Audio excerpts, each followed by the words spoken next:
এই তুই আমাকে বিয়ে করেছিস কেন? আর আজ আমাদের বাসর রাত, তবু একটা পাপ্পিও দেস না, মুখ অন্যদিকে ঘুরিয়ে রেখেছিস।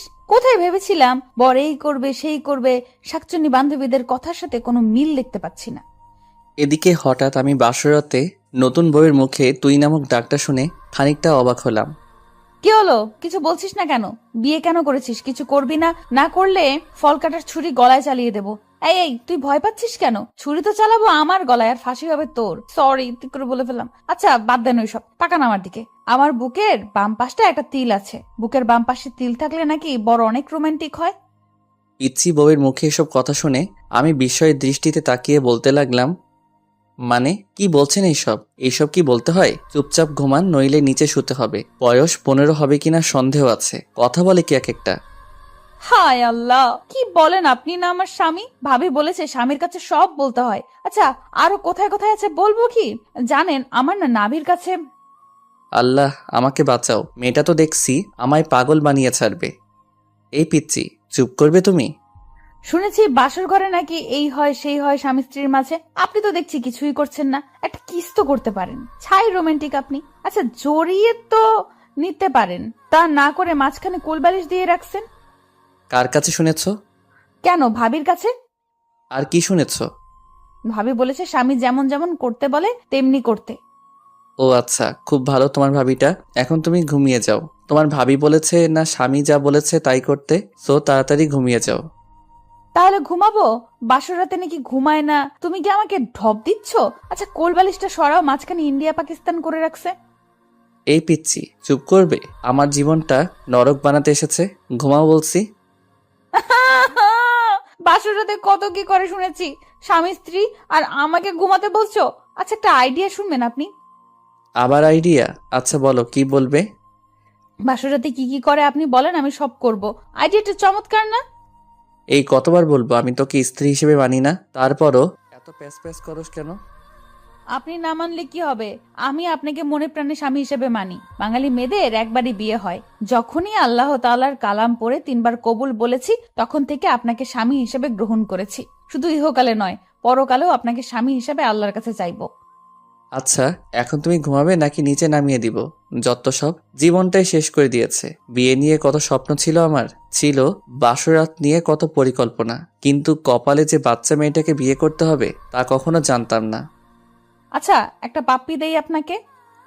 এই বলে মেয়েটি আমার মুখের কাছে মুখ নিয়ে ঠোঁটের সাথে ঠোঁট মিলিয়ে দিল, আর সাথে সাথেই আমার চোখ জোড়া বন্ধ হয়ে গেল। পিচ্চির নাকের গরম শ্বাস জানান দিচ্ছে পিচ্চিটা কতটা কাছে চলে এসেছে আমার। তখন আমি ধাক্কা দিয়ে সরিয়ে ঠাস ঠাস করে চর বসিয়ে দিলাম।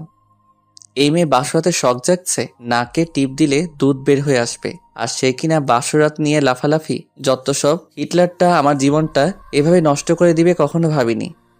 আপনি ভুল বলছেন। নাকে চাপ দিলে দুধ বের হয় না নাকি? টিপ দিলে বলবো পচা বের হয়, দুধ তো বের হয়। আল্লাহ কই রাখছো আমায়? এই ডেভিল মেয়ে, চুপ করবি? পিচ্ছি হয়ে এত কথা বলতে হয় না।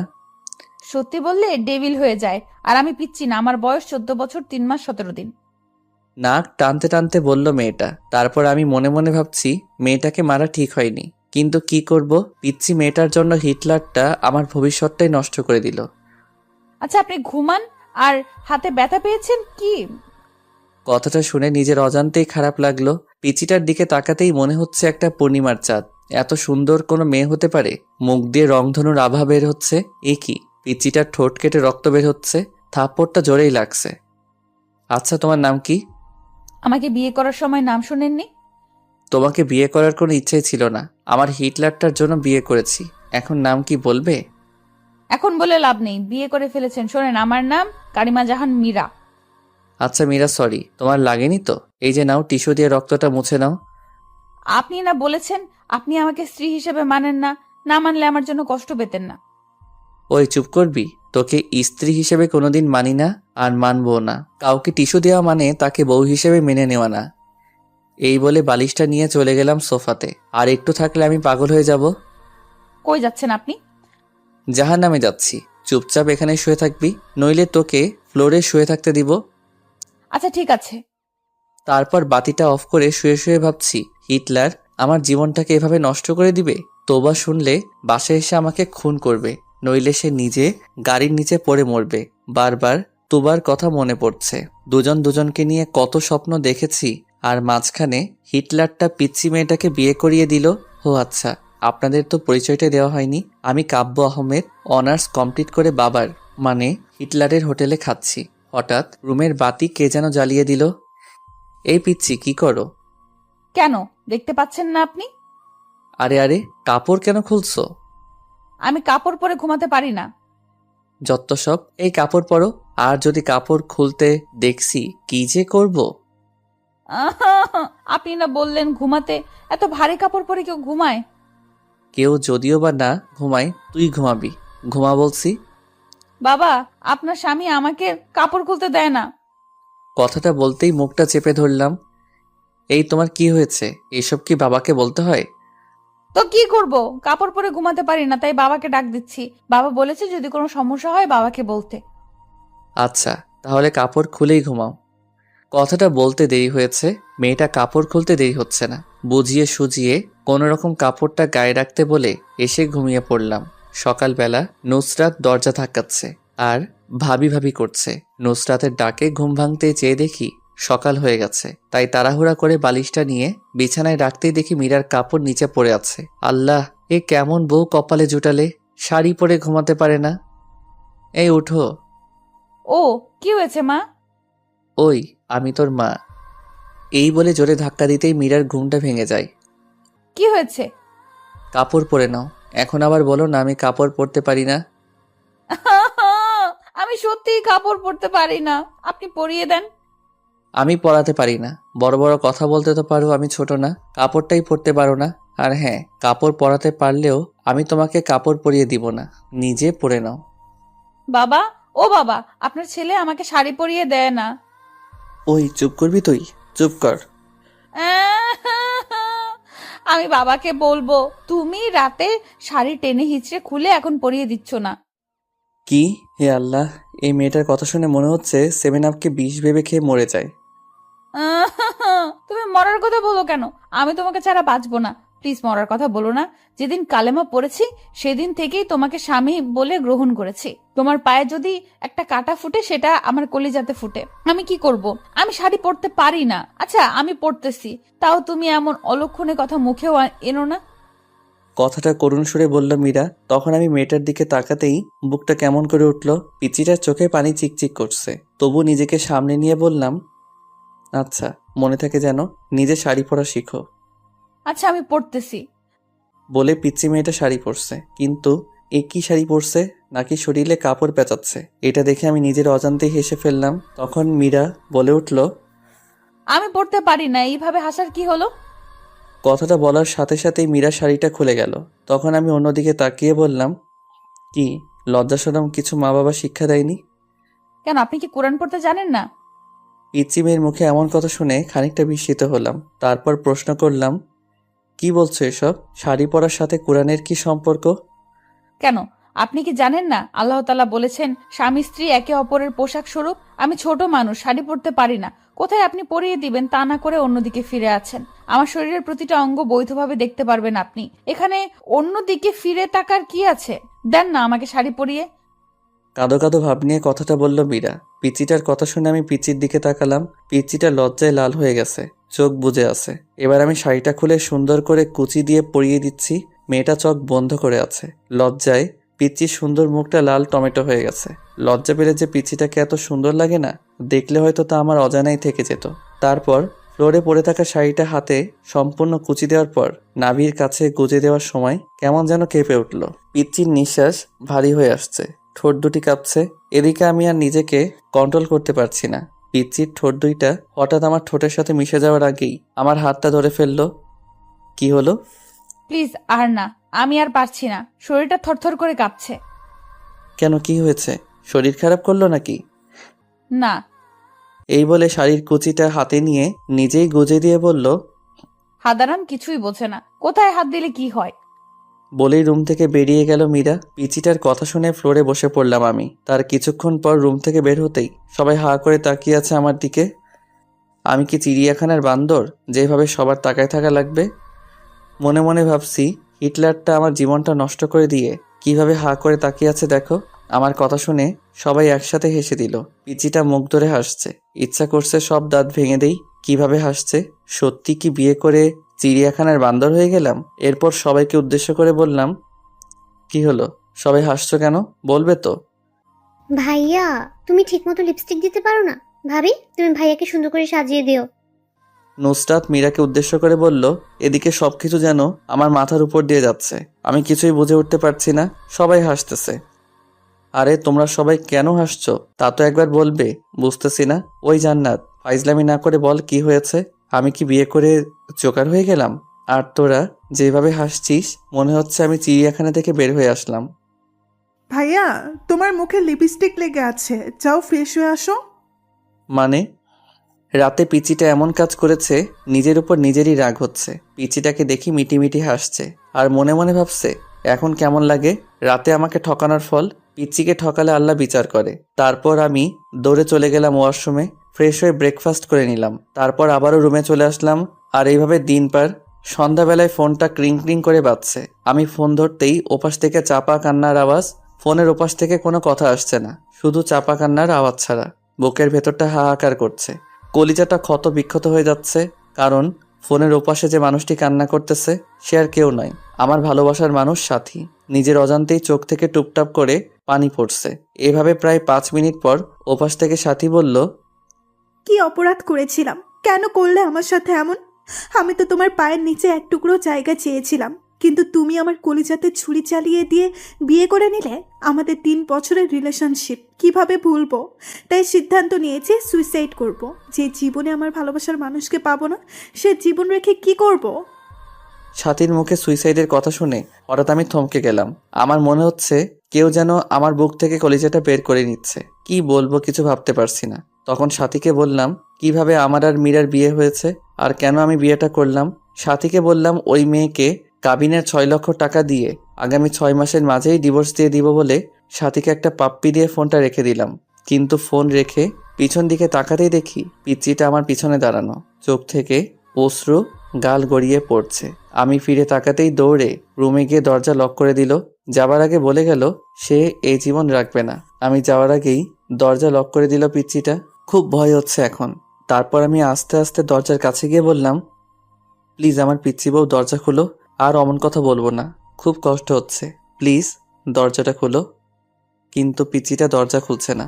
তখন একবার মনে মনে ভাবলাম মা বাবাকে ডাক দেই, পিচ্চিটা যদি কিছু করে ফেলে। তারপর আমি যখনই মাকে ডাক দিব তখনই পিচ্চিটা দরজা খুলে বলল, কি বললাম? আমি তোমার পিচ্চি বউ?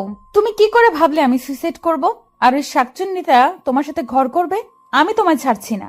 তবে আমি সব শ্বশুরকে বলে দিব। বলবো তুমি এক শাকচুন্নিকে বলছো যে তুমি তাকে বিয়ে করবে, আমাকে ডিভোর্স দিবে। আরে না না, তেমন কিছুই না, আমি তো মজা করছি। আমার বউটা কত কিউট। মিথ্যা গুছিয়ে বলতে হয়। আমাকে ডব দিচ্ছ, আমি বাবাকে ঠিকই বলে দিব। প্লিজ মীরা, বলো না। বলবো না, তবে একটা শর্ত আছে। কিসের শর্ত? আমাকে 5 মিনিট কিস করতে হবে। হোয়াট? কিস? না, লিপ কিস। সম্ভব না, প্লিজ পাগলামি করো না। কি করব?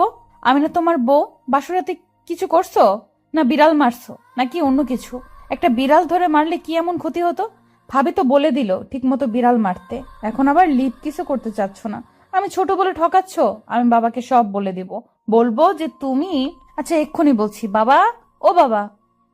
কথাটা বলার আগেই শত অনিচ্ছা থাকা সত্ত্বেও নিজেকে বাঁচাতে পিচ্চিটার ঠোঁটের সাথে ঠোঁট মিলিয়ে দিলাম। দেখলাম পিচ্চির চোখ জোড়া বন্ধ হয়ে আছে। পিচ্চিটা শক্ত করে জড়িয়ে ধরে আছে আমায়। আমি ছাড়াতে চেয়েও ছাড়াতে পারছি না। তখন হঠাৎ দরজার বাইরে থেকে জান্নাত ডাকছে, জান্নাত। দরজা ধাক্কা মেরে খোলার সাথে সাথেই আমি মীরাকে নিজের কাছ থেকে ছাড়িয়ে নিলাম। তারপর জান্নাত এসে বলল যে বাবা আমাকে আজ অফিস যেতে বলছে। তারপর জান্নাতকে আমি বললাম বাবাকে বলো আমি অফিস যাচ্ছি। তারপর রেডি হয়ে বাসা থেকে বের হয়েই স্বস্তির নিঃশ্বাস নিলাম। পিচিটার হাত থেকে বাঁচলাম। তখন গাড়িতে থাকা অবস্থায় একটা মেসেজ আসলো। মেসেজে লেখা, ইমোতে আসো। ইমোতে গিয়ে দেখি সাথী হাত কেটে পিক দিয়েছি। সাথে সাথেই ফোন দিলাম। কতক্ষণ রিং হওয়ার পর ফোন ধরলো সাথী। এই পাগলি, এমনটা কেউ করে? আমি কাকে নিয়ে বাঁচবো? আমি যে তোমাকে ছাড়া বাঁচবো না। কি করব? তোমার বউ হয়ে তোমার বাড়িতে আমার যাওয়ার কথা ছিল। নিজের ভালোবাসার মানুষ অন্যের বুকে, যাকে নিজের থেকে বেশি ভালোবাসলাম, আর সে আমার না। কেন যে আল্লাহ তাআলা আমাকে এসব দেখার জন্য বাঁচিয়ে রেখেছে। আমি সত্যি বাঁচতে চাই না কাব্য। যে জীবনে তোমাকে পাবো না, সে জীবন রেখে লাভ কি বলো? প্লিজ সাথী, থামবে তুমি? আমার যে আর সহ্য হচ্ছে না। তুমি আজ বিকেলে প্লিজ আমার সাথে পার্কে দেখা করো। আচ্ছা, 4টায় দেখা করব। এদিকে অফিস শেষ করে 4টায় পার্কের দিকে রওনা দিলাম। পার্কে গিয়ে দেখি সাথী নীল শাড়ি পরে বসে আছে। তারপর আমিও সাথীর পাশে গিয়ে বসলাম। বাতাসে সাথীর চুল থেকে মাতাল হাওয়া আসছে। আমার বসা দেখে সাথী আমার দিকে চেয়েই কেঁদে দিল। সাথীর চোখ থেকে টুপটুপ করে পানি পড়ছে। মনে হচ্ছে আমার হৃৎপিণ্ডে রক্তক্ষরণ হচ্ছে। সাথীর কাজল কালো চোখজোড়া চোখের পানিতে লেপ্টে যাচ্ছে। চোখগুলি ফুলে গিয়েছে। হাতের দিকে তাকাতেই কলিজাটা কেঁপে উঠল। সাথী হাতে ব্যান্ডেজ। বুঝতে বাকি রইল না যে এটা সাথীর পাগলামি। চোখ দিয়ে অনবরত পানি আসছে। কিভাবে ভুলবো 3 বছরের ভালোবাসা? এই, তুমি কাঁদছো কেন? তুমি না আমার প্রাণ। আর কত কষ্ট দিবে জানো? যখন শুনেছি তোমার বিয়ে হয়ে গেছে, মনে হয়েছে প্রাণটা কেউ বের করে নিচ্ছে। কত স্বপ্ন দেখেছিলাম তোমাকে নিয়ে, সব আর শেষ। আমায় একটু বুকে নিবে? কাঁদতে কাঁদতে কথাটা বলল সাথী। সাথীর বলতে দেরি হয়েছে। পাগলামিটাকে শক্ত করে জড়িয়ে নিতে দেরি হয়নি। বুকটা কেমন যেন ভিজা ভিজা লাগছে পাগলিটার চোখের পানিতে। গায়ের শার্টটা ভিজে যাচ্ছে। পাগলিটা এমনভাবে জড়িয়ে ধরে আছে, মনে হচ্ছে ছোট্ট বাচ্চা ভয় পেলে যেভাবে আঁকড়ে ধরে থাকে সেইভাবে জড়িয়ে আছে আমায়। এভাবে কিছুক্ষণ জড়িয়ে ধরে থাকার পর বললাম, কি হলো? আর কতক্ষণ জড়িয়ে ধরে থাকবে আমায়? সবাই ফ্যালফ্যাল করে তাকিয়ে আছে আমাদের দিকে। কি করব? তোমার বুকটাকেই যে আমার ঠাই। জানো কাব্য, প্রতি রাতে স্বপ্ন দেখতাম তোমায় নিয়ে, কতটা ভালোবাসতাম তোমায়। কিন্তু আজ তুমি অনেক কাছে থেকে অনেক দূরে। কাব্য, আমার কপালে একটা চুমু দিবে? খুব কাছে পেতে ইচ্ছে করছে তোমায়, দাও না প্লিজ। তারপর আমি পাগলিটাকে আবারও বুকে টেনে নিয়ে কপালে আলতো করে ভালোবাসার স্পর্শ এঁকে দিলাম। আচ্ছা কাব্য, তুমি না বলেছ ওই মেয়েকে ডিভোর্স দিবে? হ্যাঁ।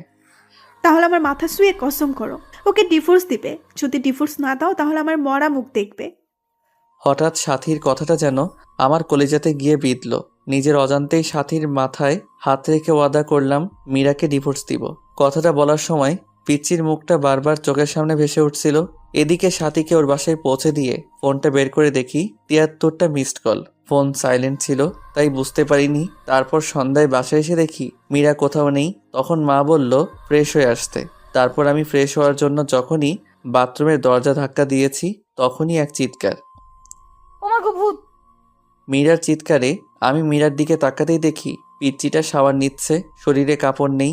এক দৌড়ে বাথরুম থেকে বের হয়ে সোজা রুমে গিয়ে বসে আছি। কিছুক্ষণ পর দেখি পিচ্চিটা ভেজা চুলে আয়নার সামনে গিয়ে বসলো। শাড়িটা কোনোরকম শরীরে পেঁচিয়েছে। আমার শরীরটা রাগে ফাটতেছে। বাথরুমের ঘটনার কথা মনে করে তাই গিয়ে জিজ্ঞেস করলাম, ওই পিচ্চি মেয়ে, বাথরুমে শাওয়ার নিলে দরজা লক করে নিতে হয় না? নিতে হয় তো। আমি তো জান্নাতকে বলেই দিয়েছি আমি দরজা বন্ধ করে শাওয়ার নিতে পারি না, ভয় হয় আমার। আর ওকে পাহারা দিতে বলেছি যেন কেউ না আসে। তখন আমি মনে মনে বলছি, এই জন্যই তো ডেভিল বোনটা ওয়াশরুমে যেতেই দেখে মুচকি মুচকি হাসলো। এদিকে পিচিটার দিকে চেয়ে দেখি পিচিটা চোখে কাজল দিতে গিয়ে চোখের নিচে লেপ্টে ফেলেছে। যতটা না রাগ হচ্ছে তার চেয়ে বেশি হাসি পাচ্ছে। এই গোমরা মুখো, হাসো কেন? আমি কি করব? কখনো কোনোদিন সাজিনি, কিন্তু তুমি আমাকে আদর করো না, ভালোবাসো না, তাই আমার লক্ষ্মী ননদিনীটা আমাকে এইভাবে সাজতে বলেছে। কিন্তু আমি তো কাজল দিতে পারি না। দিয়ে দাও না, সেদিনের মতো শাড়ি পরিয়ে দাও না প্লিজ। পিচিটার কথা শুনে আমার খুব রাগ হচ্ছে। বাবা যে কি দেখে পিচিটাকে আমার ঘাড়ে চাপিয়েছে। এই পিচ্ছি, আরেকবার শাড়ি এবং কাজল দিয়ে দেওয়ার কথা বললে ঘর থেকে বের করে দিব। পিচ্ছিটা কথাটা শুনে সাথে সাথে কান্না করে দিল আর হেসকি দিতে দিতে বলল, আমাকে তাড়িয়ে দিও না। তুমি তাড়িয়ে দিলে আমি কোথায় যাব? আমার যে কেউ নেই তুমি ছাড়া।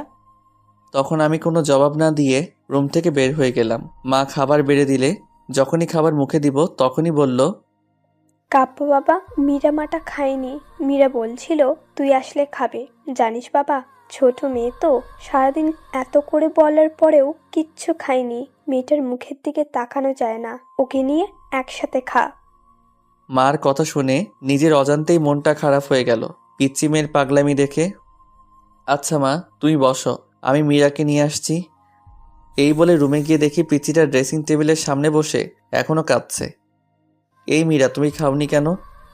স্বামীকে ছাড়া কোনো স্ত্রী খায়? আচ্ছা চলো একসাথে খাবো।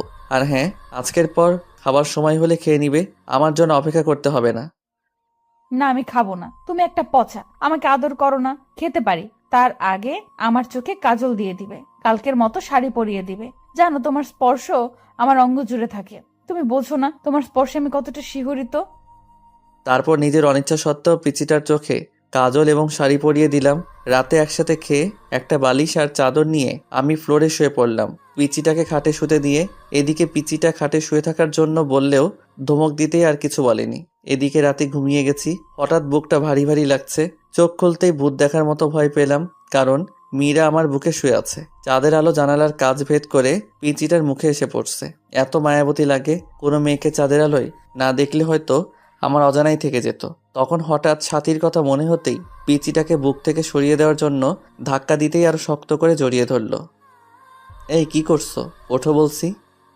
কিন্তু মীরা ঘুমের মাঝেও চোখ খুলতে খুলতে বলল, আমার স্বামীকে জড়িয়ে ধরে আছি, এতে খারাপের কি? আমার অধিকার আমি আদায় করে নেব। তখন আমি মীরাকে বুক থেকে ছাড়িয়ে কষে একটা থাপ্পড় দিয়ে বলতে লাগলাম, তোকে বলেছি না আমাকে স্বামী না ভাবতে, কেন জড়িয়ে ধরে থাকিস? আমি বলছি না তোকে ডিভোর্স দিয়ে দিব? কথাটা বলতে খাটে চলে গেল মীরা। আমি আবার গভীর ঘুমে হারিয়ে গেলাম। এদিকে ঘড়ির কাঁটা 1টা বাজতেই মীরা ঘুম থেকে ওঠে, সুন্দরভাবে অজু করে 2 রাকাত নামাজ শেষ করে মোনাজাত ধরে বলতে লাগলো, হে পরওয়ারদিগার, আমার আল্লাহ, তুমি তো সর্বশক্তিমান। তোমার হুকুম ছাড়া গাছের একটা পাতাও নড়ে না। তুমি ছাড়া তো আমার কষ্ট বোঝার মতো কেউ নেই। এই মধ্যরাতে পৃথিবীর সবাই যখন গভীর ঘুমে, তখন তোমার অভাগী বান্দিটা তোমার দরবারে 2টি হাত তুলে ধরেছে। তুমি কি দেখো না আল্লাহ, আমি আমার স্বামীকে কতটা ভালোবাসি? আমার বুক থেকে আমার স্বামীকে তুমি কেড়ে নিও না। তোমার পবিত্র কালেমা পড়ে বিবাহ নামক পবিত্র বন্ধনে আবদ্ধ হয়েছি, এই বাঁধন ছিন্ন করো না। বাঁচবো না আল্লাহ। ও আল্লাহ, আমার স্বামীর পায়ের নিচের জায়গাটুকু আমাকে ভিক্ষা দাও। কথাটা বলে ফুপিয়ে ফুপিয়ে কাঁদতে লাগলো মীরা। পরের দিন সকালে মায়ের ডাকে ঘুম ভাঙলো। বাবা আজকে অফিসে যেতে না বলে মীরাকে কলেজে ভর্তি করিয়ে দিতে বলল। আমি বাবার কথাই না করতে পারি না, তাই অনিচ্ছা থাকা সত্ত্বেও ডিস্টার্বকে নিয়ে বাইকে করে রওনা দিলাম। তারপর কলেজের গেটে বাইক দাঁড় করানোর সাথে সাথেই যা দেখলাম তা দেখার জন্য আমি একেবারেই প্রস্তুত ছিলাম না। কিন্তু এখন আমি কি করব ভেবে পাচ্ছি না কিছু। সাথী কেমন করে যেন তাকিয়ে আছে আমার দিকে, মনে হচ্ছে এখনই বৃষ্টি নামবে। তারপরেও আমি সাথীকে না দেখার ভান করে মীরাকে নিয়ে কলেজের ভিতরে ঢুকে পড়লাম এবং মীরাকে কলেজে ভর্তি করে দিয়ে যখনই কলেজ গেট পার হয়েছি, তখনই দেখি কলেজের পাশে রেল লাইনে একটা মেয়ে দাঁড়িয়ে আছে। আর মিনিট 10 পর ট্রেন আসবে, বুঝতেছি না কি করব। বাইক নিয়ে একটু কাছে যেতেই বুকটা কেঁপে উঠল, কারণ এ আর কেউ না, সাথী। রেল লাইনের মাঝখানে দাঁড়িয়ে আছে, ট্রেন আসার শব্দ হচ্ছে। মিনিট 5 মাঝে ট্রেন আসবে। এদিকে আমি সাথীকে ডাকছি, সাথী চোখ বন্ধ করে আছে। আমার বাইক রেল লাইনের সাইডে পাথরের সাথে ধাক্কা লেগে হঠাৎ নিয়ন্ত্রণ হারিয়ে পড়ে যায় আর বাইক পড়ে আমার গায়ের উপর। আমি খুব করে চেষ্টা করছি আমার উপর থেকে বাইক সরাতে, কিন্তু পারছি না।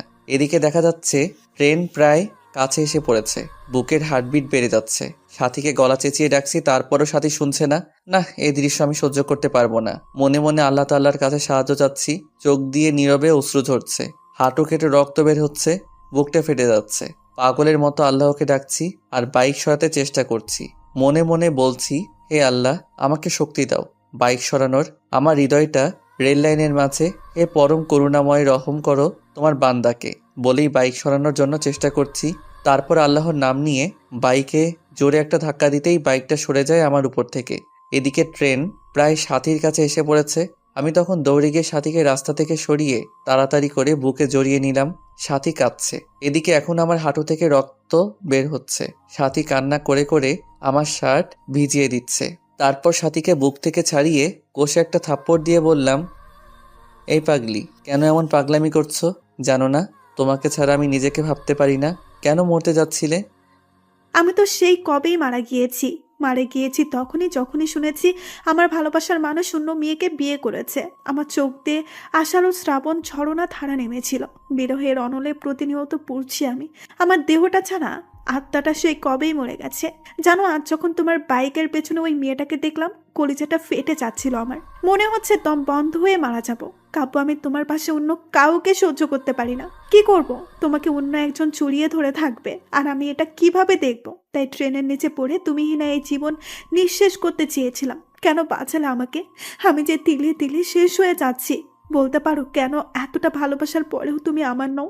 কেন আজ তোমার বুকে অন্যজনের ঠাঁই? যে স্বপ্নগুলো তোমায় নিয়ে দেখতাম, সে স্বপ্নগুলো অন্য কেউ নিয়ে দেখে। প্লিজ তুমি আমাকে গলা টিপে হত্যা করো, নয়তোবা তোমার পায়ের নিচে আমাকে একটু জায়গা দাও। জানো কাব্য, তুমি বিয়ে করার পরে একটা রাতও আমি ঘুমাতে পারি না। প্রতি রাতে কেঁদে কেঁদে বালিশ ভিজিয়েছি। তোমায় বুকে একটু জায়গা দিবে? একটু জড়িয়ে নাও না প্লিজ। নাও না, নাও না প্লিজ কাব্য। কান্না করতে করতে কথাগুলো বলল সাথী। সাথীর মুখে এমন কথা শুনে বুকের বাঁ পাশটা চিনচিনে ব্যথা করছে। চোখ দিয়ে টুপটাপ করে পানি গাল বেয়ে গড়িয়ে পড়ছে। কিছু ভাবতে পারছি না। খুব ইচ্ছে করছে সাথীকে জড়িয়ে ধরে বলি, সাথী খুব ভালোবাসি তোমায়, নিজের থেকেও বেশি। মনে হচ্ছে কথাটা বললে বুকের ব্যথাটা কমবে। তাই সাথীকে হ্যাঁচকা টান দিয়ে শক্ত করে বুকে জড়িয়ে নিলাম। কপালে একটা চুমু দিয়ে বললাম, বড্ড ভালোবাসি, খুব বেশি ভালোবাসি তোমায়, হয়তো নিজের জীবনের চেয়ে বেশি। পাগলিটা কেঁদে কেঁদে শার্ট ভিজিয়ে ফেলেছে। পাগলিটা আর শক্ত করে জড়িয়ে আছে আমায়। এদিকে সাথীকে বললাম, খুব শীঘ্রই আমরা বিয়ে করছি, মীরাকে খুব তাড়াতাড়ি ডিভোর্স দিচ্ছি। সাথী ডিভোর্সের কথা শুনে আবারও আমাকে শক্ত করে জড়িয়ে ধরে কপালে চুমু দিয়ে চলে গেল। এদিকে ফোনের দিকে তাকিয়ে দেখি 2টা বেজে গেছে। তার মানে 30 মিনিট আগে কলেজ ছুটি হয়ে গেছে। তারপর তাড়াতাড়ি বাইক স্টার্ট দিয়ে কলেজের সামনে যেতেই অবাক হয়ে গেলাম, অনেকগুলো মেয়ে জমা হয়ে আছে। কাছে গিয়ে দেখি মীরা ছোট বাচ্চার মতো কাঁদছে, আর কয়েকটা মেয়ে বোঝাচ্ছে। আমি কাছে যেতেই মীরা দৌড়ে এসে জড়িয়ে ধরে কাঁদতে কাঁদতে বলল, আমি আর কলেজে আসবো না, তুমি আমায় ভালোবাসো না। কখন কলেজ ছুটি হয়েছে? ছেলেরা কিরকম ভাবে আমার দিকে তাকায়, আমার ভয় লাগে না? সবাইকে বলে দিছে আমার দিকে তাকালে চোখ তুলে ফেলবে আমার বর। ঠিক বলেছি তো? এদিকে মীরার কথা শুনে সবাই হাসছে মুখ ধরে। পাশ থেকে একটা মেয়ে বলে ফেলল, ভাইয়া, পৃথিবীতে খুব কম ছেলে আপনার স্ত্রীর মতো বউ পায়। একটা মেয়ে যে স্বামীকে এত ভালোবাসতে পারে। সারাটা দিন ক্লাসের মাঝে আপনার কথাই বলেছে। আপনি নিতে আসতে দেরি করছেন বলে ছোট ছোট বাচ্চা মেয়ের মতো কাঁদছে, হাসিও পাচ্ছে আবার কান্নাও আসছে। এখনকার যুগে এমন মেয়েও পাওয়া যায়? তারপর আমি সবার কাছ থেকে মীরাকে নিয়ে বাইকে উঠাতেই মীরা শক্ত করে জড়িয়ে ধরলো। মনে হচ্ছে খুব ভয় পাচ্ছে। তারপর মীরাকে নিয়ে বাসায় আসার পর মাকে কান্না করে করে সব বলল। এদিকে রাগে আমার শরীরটা ঘ্যান ঘ্যান করছে। তারপর দুপুরে খেয়ে বন্ধুদের সাথে আড্ডা দিতে চলে গেলাম। আড্ডা দেওয়া শেষ করে রাত 9টার সময় ফোন বের করে দেখি বাবা 5বার ফোন দিয়েছে। অন্যদিকে মীরার নাম্বার থেকে 100+ ফোন এসেছে। তখন তাড়াহুড়ো করে বাসায় গিয়ে দেখি বাবা দরজায় দাঁড়িয়ে আছে। বাবার সামনে যেতেই বাবা বলল, ঘরে নতুন বউ রেখে বাইরে কোন ছেলে থাকে? আর যদি এমন হয় আমার বাড়ি থেকে বের হয়ে যাবি। তখন আমি কিছু না বলে রুমে গিয়ে শুয়ে পড়লাম। কিছুক্ষণ পর দেখি মীরা আমাকে ডাকছে। এই ডাকতেছো কেন, কি হয়েছে? তুমি খাবে না? বাবা খুব বকা দিয়েছে তাই না? এই নাও, হা করো, আমি খাইয়ে দেই। মীরা কথাটা বলে মুখের কাছে খাবার তুলে দিতেই একটা থাপ্পড় বসিয়ে দিলাম। সাথে সাথে খাবারের প্লেটটা ফোড়ে ফেলে দিলাম। তারপর বললাম, এই তুই কি চাস? আমার জীবনটা তো নরক বানিয়ে দিয়েছিস। আমার বুক থেকে আমার ভালোবাসার মানুষটাকে সরিয়েছিস। এখন আমার বাবার কাছ থেকে আমাকে দূরে সরিয়ে আমার সমস্ত সম্পদ তোর করার প্ল্যান করছিস। আমি তোকে এই মাসে ডিভোর্স দিব। একদমই কথাটা বলে নিলাম। তাকে দেখলাম মীরার ঠোঁট কেটে রক্ত বের হচ্ছে। জানো, তোমার সাথে খাবো বলে আমি এখনো খাইনি। ক্ষমা করে দিও প্লিজ। এতিম তো, এতিমখানায় বড় হয়েছি আমি, তাই বাবা মার আদর পাইনি। তোমার বাবা মাকে নিজের বাবা মা করে নিয়েছিলাম, শুধু ভালোবাসা চেয়েছিলাম আর কিচ্ছু না। এতিম হয়ে জন্ম নিলেও সম্পদের প্রতি কোনো মোহ নেই আমার। আমি মীরার দিকে চেয়ে দেখি মীরা কাঁদছে, চোখগুলি লাল হয়ে গেছে। ন্যাকা কান্না দেখে শরীরটা রাগে ফেটে যাচ্ছে। দু নয়নে দেখতে মন চাচ্ছে না মীরাকে। এই এতিম মেয়েটার জন্যই আজ সাথী মরতে বসেছিল। এই তুই এখানে কাঁদবি না প্লিজ। তোর অলক্ষণে চেহারা নিয়ে আমার চোখের সামনে থেকে দূর হয়ে যা প্লিজ। কথাটা বলে শুয়ে পড়লাম। এদিকে মীরা সুন্দর করে উজু করে শ্বশুরের দেওয়া কুরআনটা পড়ে নামাজে দাঁড়িয়ে গেল। নামাজ শেষ করলো কেঁদে কেঁদে। নামাজ শেষ করে আজকেও মোনাজাত ধরে আল্লাহর কাছে অনেকক্ষণ কাঁদলো। তারপর মোনাজাত শেষ করে রুমে গিয়ে শুয়ে পড়ল। ফজরের নামাজের আজান শুনে ঘুম ভাঙতে আমি অবাক হলাম। মীরা মেয়েটাকে রাতে এত বকা দেওয়ার পরেও আমাকে জড়িয়ে ধরে শুয়ে আছে। মন চাচ্ছে ধাক্কা দিয়ে ফেলে দেই। এ কি হচ্ছে, ওঠো। আর একটু ঘুমাই। এই বলে আরো শক্ত করে জড়িয়ে ধরলো। এখন আমার ধৈর্যের বাঁধ ভেঙে যাচ্ছে। জোরে একটা ধাক্কা দিয়ে বিছানা থেকে ফেলে দিলাম। আহ করে চিল্লানি দিয়ে উঠল মীরা। তারপর আমি বিছানা থেকে উঠে ফ্রেশ হয়ে এসে দেখি মীরা খুঁড়িয়ে খুঁড়িয়ে হাঁটছে। মীরা মা, তোমার কি হয়েছে? খুঁড়িয়ে খুঁড়িয়ে হাঁটছো কেন? আম্মু রাতে ঘুম থেকে উঠে পাঁজরে ব্যথা পাচ্ছি। কথাটা বলে করুণভাবে আমার দিকে তাকালো মীরা। এখন নিজেকে অপরাধী মনে হচ্ছে আমার, তারপরেও আমি কিছু বললাম না। পরের দিন বাবা আমাকে আর মীরাকে হানিমুনে পাঠানোর ব্যবস্থা করে দিল। আর আমি সাথীকে বলে সব রেডি করে রেখেছি। আমাদের সাথে সাথীও কক্সবাজার যাবে। সবাই জানবে আমি হানিমুন করতে যাচ্ছি মীরার সাথে, কিন্তু না, আমি হানিমুন করব সাথীর সাথে। সাথীকে এসব বলে ফোন রাখতেই পিছন দিকে তাকাতেই দেখি মীরা সিলিং ফ্যানের সাথে ঝুলছে। এমন একটি ওড়না গলায় পড়ছে, এটা দেখার সাথে সাথেই বুকের ভিতর কেমন জানি একটা চিনচিনে ব্যথা করতে লাগলো। আমি দৌড়ে গিয়ে মীরাকে একটা থাপ্পড় দিয়ে দিলাম। মীরা, কি করছো এসব? দেখছেন না কি করছি? আমি ছোট বলে, এতিম বলে কারো ভালোবাসা পাবো না? বিয়ের পর সকল নারী তার স্বামীর অধিকার চায়, আর আপনি বিয়ের পর অধিকার তো দূরের কথা, একদিন রাতে আপনার বুকে ঘুমাতে পর্যন্ত দেননি। কতটা স্বপ্ন দেখেছিলাম তোমায় নিয়ে, কিন্তু তুমি আমায় রেখে অন্য মেয়ের সাথে অবৈধ সম্পর্ক করতে চাচ্ছ। প্লিজ মীরা, বোঝার চেষ্টা করো। এখন এসব বলার সময় নয়, চলো, দেরি হয়ে যাচ্ছে, গাড়ি মিস করবো আবার। তারপর মীরা আর কিছু বলল না। এদিকে মীরার এসব কাণ্ড কারখানা সব সাথীকে বললাম। সাথী বলল কোনো চিন্তা না করতে। অবশ্য আমাদের সাথে একই গাড়িতে সাথীও গেল কক্সবাজার। কক্সবাজার আসার পর রাতের বেলা রুমে শুয়ে আছি, তখন হঠাৎ সাথীর ফোন ধরতেই সাথী বলল পাশের রুমে এসো। এদিকে আমি পাশের রুমে যেতেই সাথী 7 আপের সাথে কি যেন মিশিয়ে দিয়ে খেতে বলল। আমি কিছু মনে না করেই খেলাম, আর এগুলো খাওয়ার সাথে সাথেই আমার কেমন যেন একটা নেশা নেশা লাগছে। আমার সাথীকে খুব কাছে পেতে ইচ্ছে করছে। তখন আমি নিজের অজান্তেই সাথীকে জড়িয়ে ধরে ফেললাম। সাথীও রেসপন্স করলো। আমি আস্তে আস্তে সাথীর লিপের সাথে আমার লিপ জোড়া মিলানোর আগেই সাথীর ফোনটা ক্রিং ক্রিং করে বাজতে লাগলো। ফোনটা ধরে সাথী উঠে ওয়াশরুমে চলে গেল। এদিকে কিছুক্ষণ পর ওয়াশরুম থেকে এসে বলল, বাবু আমি অসুস্থ, কাল যা মন চাই তাই করো। এই বলে সাথী আমাকে আমাদের রুমে দিয়ে গেল আর মীরাকে বলল সে আমাদের কলেজ ফ্রেন্ড। অবশ্য মীরা এর আগে কখনো সাথীকে দেখেনি। এদিকে আমি রুমে গিয়ে বিছানায় শুয়ে পড়লাম। এখন আমার শরীর আর চোখ দিয়ে উত্তাপ বের হচ্ছে, আমার নেশা এখনো লেগে আছে। মীরা আজ খুব সুন্দর করে সেজেছে, চেহারায় হালকা মেকআপ, ঠোঁটে লাল লিপস্টিক, পরনে একটা কালো শাড়ি। মনে মনে ভাবলাম সকল কবি সাহিত্যিকদের গল্পের নায়িকারা সুন্দরী হয়, আর তারা সবসময় লাল না হলে নীল শাড়ি পরিহিত থাকে, যা দেখে নায়ক প্রেমে পড়ে যায়। কিন্তু সাহিত্যিকগণ কি কখনো দেখেছেন একজন সুন্দরী রমণী কালো শাড়ি পরলে তাকে কি রকম দেখায়? আজ কি অপরূপটাই লাগছে মীরাকে, চোখে কাজল দেয়াতে আরো মায়াবী লাগছে। তারপর মীরা এসে খাটে বসতেই আমি মীরাকে একটা হ্যাঁচকা টান দিয়ে বুকে জড়িয়ে নিলাম। এ ঘটনায় আকস্মিক ব্যবহারে মীরা কিছুটা বিব্রত হলো। তারপর বলল, আপনাকে একটা কথা বলবো। বলো, কি বলবে? আপনার কাছে একটা জিনিস চাইবো, দিবেন না আমাকে? আচ্ছা বলো, দেয়ার মতো হলে দিব। টাকা লাগবে কি? না, আমার টাকা চাই না, আমার তো তোমাকে চাই। কি বললে? না কিছু না। শোনো, তুমি কি আমাকে একটা কিউট মেয়ের মা বানাবে, যার নাম হবে তোমার পছন্দের নাম রাইসা? লজ্জাভরা মুখে কথাটা বলে মাথা নিচু করে ফেলল মীরা। ইস, বাবুর মা হবার কথা বলে কিরকম লজ্জা পেয়েছে। লজ্জা পাবোই তো। তারপর আমি মীরার কানের কাছে মুখটা নিয়ে বললাম, তাহলে কাছে আসো, তোমাকে রাইসার মা বানাচ্ছি। দুষ্টুমির ছলে কথাটা বললাম। মীরা তখন ছোট বাচ্চার মতো আমার বুকে মুখ লুকালো। আমি মীরার কপালে আলতো একটা চুমো দিয়ে আরো শক্ত করে জড়িয়ে ধরলাম। পিচ্চিটা তার ঠোঁট জোড়া আমার ঠোঁটের সাথে মিলিয়ে দিল। এরপর স্বামী স্ত্রী নারী পুরুষের সবচেয়ে ঘনিষ্ঠ কিছু মুহূর্ত পার করলাম। তারপর মীরাকে বুকে জড়িয়ে শুয়ে পড়লাম। সকালে ঘুম থেকে উঠে দেখি মীরার কাপড় চোপড়ের কিছু ঠিক নেই। আমার শরীরের বিভিন্ন জায়গায় লিপস্টিকের দাগ। পিচ্চিটা এখনো আমাকে শক্ত করে জড়িয়ে ধরে আছে। তখন আমার রাতের কথা মনে হতেই লাফ দিয়ে উঠলাম। এ কি করলাম আমি তো মীরাকে ডিভোর্স দিব, তবে কেনই বা তার সতীত্ব হরণ করলাম? মাথা কাজ করছে না আমার। মীরাকে আজ খুশি খুশি লাগছে। বিয়ের পর কখনো এতটা খুশি দেখিনি ওকে। আমি সকাল সকাল ফোন দিয়ে সাথীকে সবকিছু বললাম। সাথী আমার কথা শুনে তেলে বেগুনে ফুলে উঠল। সাথীকে বললাম, সবকিছু তোমার জন্যই হয়েছে। তুমি যদি গত রাতে সে মেডিসিন না খাওয়াতে তাহলে এমনটি হতো না।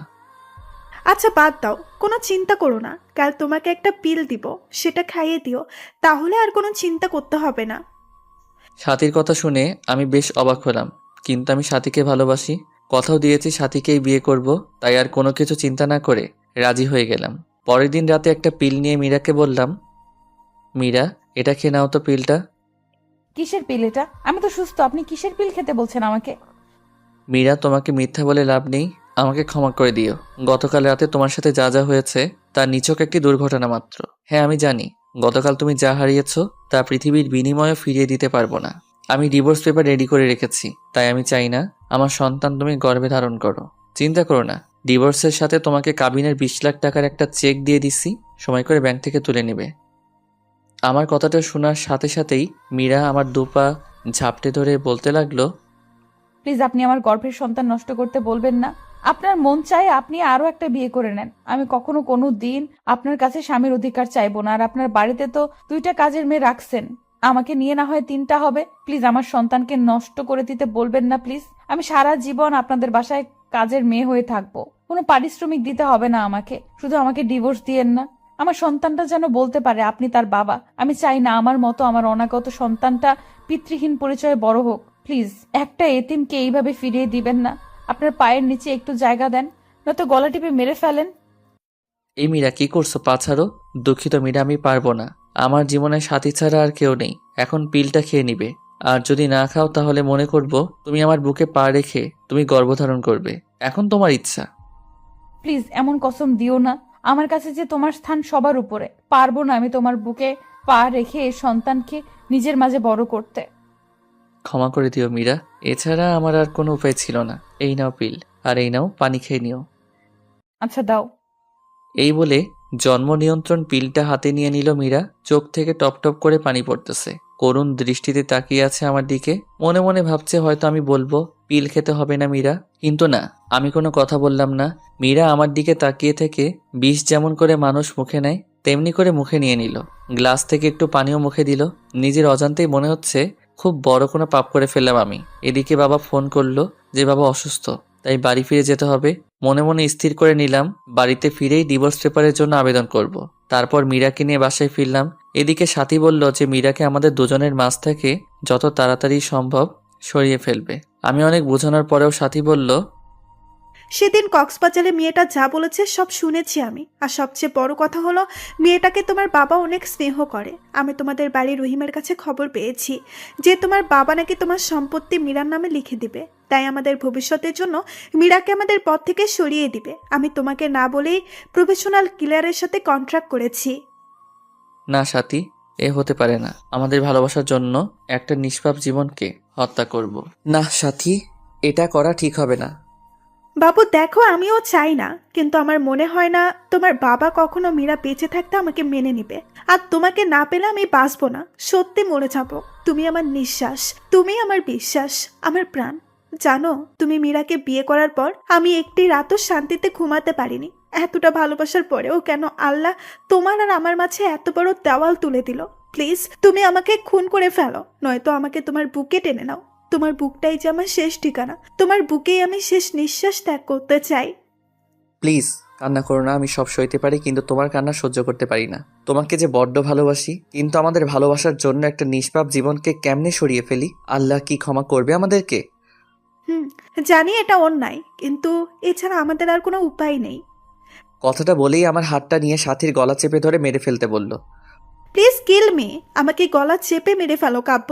আমি তোমাকে ছাড়া বাঁচতে পারবো না। জানো কাব্য, মেয়েরা সব কিছুর ভাগ দিতে পারলেও তবে একটা ভাগ কখনো কাউকে দিতে পারে না, আর তা হলো তার ভালোবাসার ভাগ। বিশ্বাস করো, আমার একদম সহ্য হয় না মীরাকে। যে বুকে আমার থাকার কথা সে বুকে অন্য একটা মেয়ে থাকে। যে স্বপ্ন আমি তোমাকে নিয়ে দেখেছি সে স্বপ্ন পূরণ করছে অন্য একটা মেয়ে। কাব্য প্লিজ, আমাকে তুমি হত্যা করতে পারবে না, পারবে না তোমার সেই স্ত্রী মীরাকেও হত্যা করতে, কিন্তু তোমাকে আমায় হত্যা করতে হবে। তুমি না আমি এই জীবন দিয়ে কি করব? কথাটা বলে কাঁদতে কাঁদতে ব্লেড দিয়ে হাতে পোজ দিয়ে দিল সাথী। সাথে সাথে হাত থেকে ফিরকি দিয়ে রক্ত বের হতে লাগলো। সাথীর চোখ দিয়ে টুপ টুপ করে পানি পড়তে লাগলো। সাথীর রক্ত দেখে আমার নিজের কলিজাটা ফেটে যাচ্ছে। ঠাস করে একটা চর বসিয়ে দিলাম সাথীর গালে। আমার থাপ্পড় খেয়ে ফুপিয়ে কাঁদতে লাগলো সাথী। তারপর আমি শক্ত করে জড়িয়ে ধরলাম সাথীকে। সাথীকে শক্ত করে জড়িয়ে ধরে বলতে লাগলাম, কেন এইভাবে পাগলামো করছো? তোমাকে ছাড়া আমি কেমনে বাঁচবো? মীরাকে তাহলে খুব শীঘ্রই আমাদের মাঝ থেকে সরিয়ে আমার ময়না পাখিটাকে আপন করে নিব। কথাটা বলার সময় বুকের ভেতর একটা চাপা কান্নার আওয়াজ পেলাম। তারপর সাথীকে আমি ছেড়ে দিয়ে সাথীর কপালে একটা ভালোবাসার স্পর্শ এঁকে দিলাম। সাথীকে বাসায় ড্রপ করে বাসায় আসতেই দেখি মীরা খাবার নিয়ে বসে আছে। রাত প্রায় 10টা। আমি কিছু না বলে শুয়ে পড়লাম। আপনি খাবেন না? কিছু খেয়েছেন? মন খারাপ আপনার? হ্যাঁ, বাহির থেকে খেয়ে এসেছি। আর হ্যাঁ, মন খারাপ আমার, আর তার কারণ তুই। কথাটা বলার পর পিচিটার দিকে তাকিয়ে দেখি পিচি কাঁদবে কাঁদবে ভাব। তখন আমি কম্বলটা টান দিয়ে শুয়ে পড়লাম। মাঝরাতে হঠাৎ ঘুম ভাঙতেই দেখি কেউ একজন শক্ত করে জড়িয়ে রেখেছে আমায়। চোখ খুলে দেখি পিচিটা আমার বুকে। চাঁদের আলো পিচিটার মুখে এসে পড়ছে, চুলগুলো রং পাল্টাচ্ছে। হঠাৎ নিচের দিকে তাকাতেই চোখ কপালে উঠল আমার। পিচিটা শাড়ি খুলে নিচে ফেলে দিয়েছে। আমি জানি মীরা শাড়ি পরে ঘুমাতে পারে না, কিন্তু 3 পিস তো পরে ঘুমায়, তাহলে আজ ইচ্ছা করে এমন করছে। তবে পিচিটাকে আজ এত সুন্দর লাগছে যা অকল্পনীয়। মাথার চুলগুলো কপাল পেরিয়ে মুখে এসে পড়ছে। মন চাচ্ছে ফু দিয়ে চুলগুলো কপাল থেকে সরিয়ে আলতো করে মীরার কপালে ভালোবাসার পরম স্পর্শ এঁকে দেই। কিন্তু এ কি, আমার গায়ে লিপস্টিকের দাগ। মনে মনে ভাবছি আজ মনে হয় পুরুষ ধর্ষণ করেছে।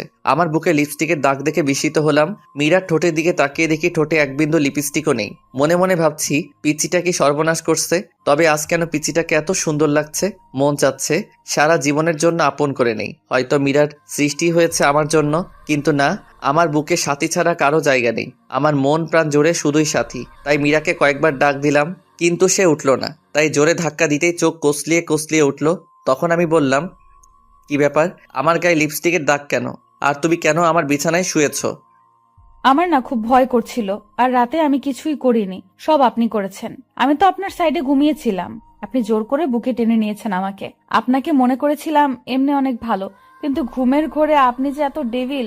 না না, ডেভিল না, শুধু ডেভিলের বস। আমাকে লিপ কিস করেছেন, ঘাড়ে কিস করেছেন, বুকেও কিস।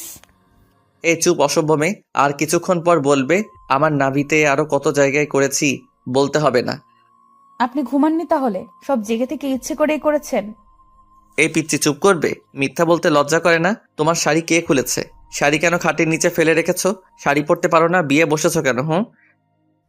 আমি না হয় শাড়ি পরতে পারি না, নিজে তো লুঙ্গিটাও পরতে পারো না, আবার অন্যকে শাড়ি পরার কথা বলে। পিচিটার কথা শুনে নিজের দিকে তাকাতেই চোখ বন্ধ করে ফেললাম। চাদরটা গায়ে জড়িয়ে কষে একটা থাপ্পড় দিয়ে দিলাম মীরাকে। থাপ্পড়টাকে মাটিতে পড়ে গেল মীরা। আমার রাগ চরমে উঠে গেছে। রাগের মাথায় বলতে লাগলাম, এই তুই মরতে পারিস না?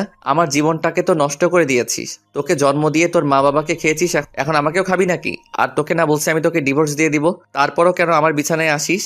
আরেকদিন যদি আমার বিছানায় আসিস তাহলে প্রয়োজনে তোকে খুন করে তারপর জেলে যাব। দুঃখিত, আপনাকে আমি খুব কষ্ট দিয়েছি, তাই না? আপনার কোথাও লাগেনি তো? আপনার হাতে কি ব্যথা পেয়েছেন? জানেন আল্লাহ কেন যে আমাকে বাঁচিয়ে রেখেছে? ছোটবেলায় অনাথ আশ্রমে বড় হয়েছি, দেখিনি মায়ের মুখ কখনো। মার ডাকটাও কখনো ডাকতে পারিনি বাবার কাছে আবদারের সুরে কিছু চাইতে। কখনো বাবার কাঁধে চড়ে ঘুরতে পারিনি, পারবোই বা কিভাবে? বাবাকে তো কখনোই দেখিনি। আর এখন আসছি আপনাকে জ্বালাতে। জানেন আত্মহত্যা মহাপাপ, সেজন্যই হয়তো বেঁচে আছি। তা না হলে কখনোই আপনার পথের কাটা হতাম না। আপনার বাড়ির দাসী করে রেখে দিয়েন, পারিশ্রমিক হিসেবে সকাল বিকাল রাতে এভাবে থাপ্পড় দিয়েন, তবুও তো দাসী হয়ে আপনার হাতের স্পর্শটা পাবো। আর বিছানায় আসি, কি করব? ভয় পাই তো, তাই আপনার বুকটাকে নিরাপদ মনে করে শুয়েছিলাম। ক্ষমা করে দিবেন এই এতিমটাকে। নিচের দিকে তাকিয়ে কথাগুলো বলতেছিল, আর চোখ থেকে আষাঢ় শ্রাবণ ঝর্ণাধারায় মতো জল গড়িয়ে পড়ছে মীরার চোখ থেকে। পিচিটার কথা শুনে নিজের কাছেই খুব খারাপ লাগছে। এভাবে মারাটা ঠিক হয়নি। সবচেয়ে খারাপ লাগছে যখন দেখলাম পিচিটার ঠোঁট কেটে রক্ত পড়ছে। পরের দিন মা বাবা জান্নাতকে নিয়ে নানি বাড়ি চলে গেলে সাথীকে ফোন দিলে সাথী বাড়িতে চলে আসে। এদিকে সাথী আজ পিঙ্ক কালারের একটা শাড়ি পরেছে, হালকা লিপস্টিকের সাথে চুলগুলো ছেড়ে দিয়েছে। সাথী আসলেই সাথীকে নিয়ে বেডরুমে ঢুকে পড়ি। মীরা অবাক নয়নে তাকিয়ে আছে, চোখটা ছলছল করছে। মনে হচ্ছে কখন জানি বৃষ্টি নামবে। কি হলো, দরজায় দাঁড়িয়ে আছো কেন? আজ তুমি জান্নাতের রুমে থাকবে, আজ রাতে আমাদের এই রুমে আসবে না বিরক্তি করতে। আর হ্যাঁ, আমাদের দুজনের জন্য খাবার দিয়েছেও। আমার কথার উত্তরে মীরা আমার মুখের দিকে তাকিয়ে মাথা নাড়িয়ে হ্যাঁ সূচক জবাব দিল। তারপর মীরা চলে গেল। সাথী এসে আমাকে জড়িয়ে ধরে বলতে থাকে, কবে যে পাবো তোমায় সারা জীবনের জন্য? কবে তোমার বুকে মাথা রেখে ঘুমাবো? এদিকে হঠাৎ করে আমার হাতটা সাথীর স্পর্শকাতর জায়গায় চলে গেল। সাথীর নিঃশ্বাস ভারী হয়ে আসছে, ঠোঁট জোড়া আকর্ষণ করছে মিশে যাওয়ার। আমার ঠোঁট যখন সাথীর ঠোঁট জোড়াকে আবদ্ধ করে ফেলবে, ঠিক তখনই মীরা খাবার নিয়ে রুমে ঢুকে পড়ে, কোনো প্রকার নক না করে। সাথে সাথে আমি সাথীকে ছেড়ে দেই। তারপর মীরার দিকে তাকিয়ে বুঝতে পারলাম মীরা কাঁদছে। মীরা হয়তো কখনো ভাবিনি আমি এতটা নিচে নেমে যাব, কিন্তু মীরা জানতো না আমার কলিজার টুকরা হচ্ছে সাথী। সাথী আমার জীবন মরণ, আমার ভালোবাসা, আমার ভালোবাসা সব সাথীর জন্য। তারপর মীরা খাবার রেখে চলে গেল। মীরার চোখ দিয়ে পানি পড়ছে, এটা স্পষ্ট দেখা গেল। তারপর সাথী আর আমি খাওয়া দাওয়া করে সাথীর সাথে গল্প করতে করতে কখন যে আমি তার সাথে ঘুমিয়ে গেলাম ঠিক খেয়াল নেই। অবশ্য রাত্রে আমি সাথীর সাথে ফিজিক্যালি রিলেশন করতে চাইলে ও সাথী বিয়ের পরের কথা বলে। তারপর আমরা দুজন মিলে সিদ্ধান্ত নিয়েছি 1 সপ্তাহ পর বিয়ে করব, তাই আর জোর করিনি। এদিকে মাঝরাতে কারো চাপা কান্নার আওয়াজে ঘুমটা ভেঙে যায়। চোখ খুলতেই দেখি সাথী আমার বুকে। সাথীকে বুক থেকে সরিয়ে কান্নার আওয়াজ কোথায় থেকে আসছে তা দেখার জন্য রুমের বাহিরে বের হতেই যা দেখলাম তা দেখার জন্য আমি একেবারেই প্রস্তুত ছিলাম না। আমি রুম থেকে বের হতেই দেখলাম পাশের রুমে মীরা জায়নামাজে বসে আছে। মীরাকে দেখে মনে হচ্ছে মোনাজাত ধরে আছে। মাঝে মাঝে ফুপিয়ে কান্নার আওয়াজ আসছে রুম থেকে। আমি আর একটু কাছে যেতেই শুনলাম মীরা মোনাজাতে বলছে, হে আল্লাহ, আমার পরম করুণাময় আল্লাহ, তোমার দরবারে 2টি হাত তুলে ধরেছি। আল্লাহ, শুনেছি মাঝরাতে নাকি তুমি প্রথম আসমানে এসে বান্দাদের ফরিয়াদ শুনো। আচ্ছা আল্লাহ, আমি এতিম বলে কি আমার ফরিয়াদ শুনবে না? জানো আল্লাহ, দুনিয়াতে মানুষ কষ্ট পেলে বাবা মাকে বলে, তুমি তো আমার বাবা মাকে উঠিয়ে নিয়েছো। তুমি ছাড়া যে আসমানের উপরের জমিনের নিচে আমার আর কেউ নেই। হে আল্লাহ, শুনতে পাচ্ছ কি আমার কথা? দুনিয়াতে সন্তান কান্না করে দিলে মা দৌড়ে আসে, সন্তানকে কোলে তুলে নিয়ে গালে মুখে চুমু দিয়ে বলে, কি হয়েছে আমার লক্ষ্মী সোনা, কাঁদে না। হে আল্লাহ, তুমি তো দুনিয়ার মায়েদের চেয়ে লাখো কোটি গুণ তোমার বান্দাদের বেশি ভালোবাসো। তুমি তো সব দেখো। হে মাবুদ, আমার স্বামী আজ অন্যের বুকে শুয়ে আছে, আমার কলিজাটা ফেটে যাচ্ছে। আল্লাহ, আমার মা বাবাকে তুমি তোমার কাছে নিয়ে নিলে, আমায় কেন রেখেছো? আমাকে কষ্ট দিতে তোমার যদি এতই ভালো লাগে তাহলে দাও আরো কষ্ট। আল্লাহ, আমি যা সইতে পারছি না, একজন পতিতা নারীও তার স্বামীর ভাগ অন্য কাউকে দিবে না। আর আমি এতটাই অভাগী, জন্ম নেওয়ার পর না পেলাম বাবা মার ভালোবাসা, না পেলাম স্বামীর ভালোবাসা। আজ আমার স্বামী আমাকে বের করে দিয়ে অন্য মেয়ের সাথে রাত্রি যাপন করছে। হে আল্লাহ, আর কত কাঁদবো? কত কাঁদলে তোমার রহমতের সাগরে টান লাগবে? আর কত অশ্রু বিসর্জন দিলে তোমার আরশ কুরসি কেঁপে উঠবে? কত কাঁদলে তোমার রহমান আর রহিম নামের দয়ার সাগরে টান লাগবে? তুমি না বলেছো এতিমদের অভিভাবক তুমি? তুমি না বলেছো যার কেউ নেই তার তুমি আছো? আল্লাহ, এতিম মানুষের চোখের পানি তোমার দেখতে কি খুব বেশি ভালো লাগে? আর যে আমি পারছি না। হে রহিম, রহমান আমার আল্লাহ, আমার স্বামীকে আমার করে দাও। আমার স্বামীকে তোমার জান্নাতে নিয়ে একসাথে থাকতে চাই। ও আমার আল্লাহ, তোমার এতিম গুনাহগার বান্দি কাঁদে, তুমি দেখো না গো আল্লাহ, কষ্ট দিবে দাও, আরো দাও। আমার স্বামীকে আলাদা করে দিও না, আমার বেঁচে থাকার অবলম্বন কেড়ে নিও না। হে আল্লাহ, আমার স্বামী আমাকে এত মারে, এত কষ্ট দেয়। তুমি তো দেখেছো, আমাকে 3বার থাপ্পড় দিয়েছে, 3বারই আমার ঠোঁট কেটে রক্ত বাহির হয়ে গিয়েছে। ও আমার আল্লাহ, তুমি আমার স্বামীর উপর গজব দিও না। আল্লাহ, আমি কিন্তু খুশি আছি, তবুও তুমি রাগ করো না। আমাকে মেরেছে আল্লাহ, তোমায় কিন্তু মারেনি আল্লাহ। আমি কিন্তু খুশি আছি, তুমি রাগ করো না। আমার স্বামীকে তুমি হেদায়েত দাও আল্লাহ, তুমি আমার স্বামীকে হেদায়েত দাও, গজব দিও না। আমার স্বামীর বুকে শেষ নিঃশ্বাস ত্যাগ করার তৌফিক দান করো আল্লাহ। তোমার এতিম গুনাহগার বান্দির এই ফরিয়াদ রেখে তোমার দরবার থেকে হাত নামাচ্ছে আল্লাহ, আমিন। এদিকে দরজার উপাস থেকে মীরার মোনাজাত শুনে নিজের অজান্তেই চোখের পানি এসে গেল। পিছন দিকে তাকিয়ে দেখি সাথী দাঁড়িয়ে আছে। কাপু, তুমি এখানে? আর আমি তোমাকে সারা বাড়ি খুঁজতেছি। তুমি কাঁদছো কেন?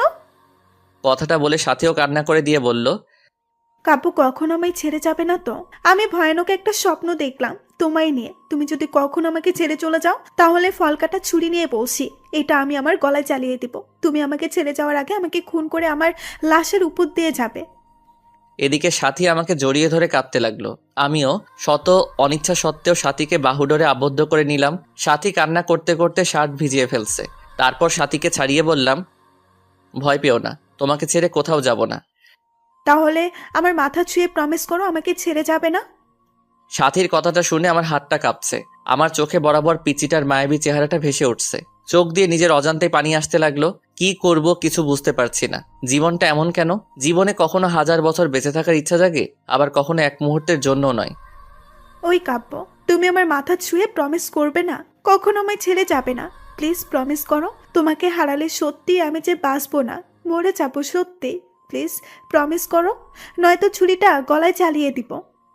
প্লিজ এভাবে বলবে না। তুমি যে আমার ভালোবাসা, তুমি যে আমার জীবনের একটা অংশ। এই যে তোমার মাথা ছুঁয়ে প্রমিস করছি, জীবনে কখনো কোনোদিন তোমায় ছেড়ে যাব না। তুমি যে আমার ভালোবাসা, তুমি যে আমার জীবনের একটি অংশ। প্লিজ মরার কথা বলবে না আর। আমি কাকে নিয়ে বাঁচবো? আচ্ছা কাব্য, তোমাকে একটা কথা বলি, রাগ করবে না তো? কি বলবে বলো? আমায় একটা পাপ্পি দিবে? আচ্ছা, কাছে এসো। কাছে আসার কথা শুনে সাথী এতটা কাছে এসে পড়লো যে সাথীর নিঃশ্বাস আমার মুখে পড়ছে। আমার ইচ্ছে করছে না, তবুও নিজের অজান্তেই সাথীর কপালে একটা ভালোবাসার স্পর্শ এঁকে দিলাম। এদিকে সাথী আমাকে ধাক্কা দিয়ে বিছানায় ফেলে দিল। তারপর আর কিছু মনে নেই, তবে কে যেন দরজাটা চাপিয়ে দিল। হঠাৎ বিছানাটা কাঁপছে। চোখ খুলতেই দেখি ফোন এসেছে। ফোনের স্ক্রিনের দিকে তাকাতেই দেখি হিটলারটার ফোন। আমি ভয়ে ভয়ে ফোন তুলতে ওপাশ থেকে বলতে লাগলো, কখন থেকে ফোন দিচ্ছি, ফোন ধরার কোনো নাম নেই। কয়টা বাজে, এখনো ঘুমাচ্ছিস? তাড়াতাড়ি এসে গেট খুলে দিয়ে যা। হে আল্লাহ, কাম সারছে। সাথী এখন আমার বুকেই শুয়ে আছে। এত সকালে বাসায় সাথীকে দেখলে আমাকে কুরবানি করবে। মাথা কাজ করছে না। এই সাথী আর কত ঘুমাবে? এবার উঠো। বাবু, আর একটু ঘুমাই। উঠবা তুমি? তাড়াতাড়ি ওঠো। তারপর সাথী চোখ কসলিয়ে কসলিয়ে উঠে বলল, কি হয়েছে? বাবা এসেছে, বাহিরে দাঁড়িয়ে আছে। কুরবানি করবে আজ আমাদের। এখন কি হবে?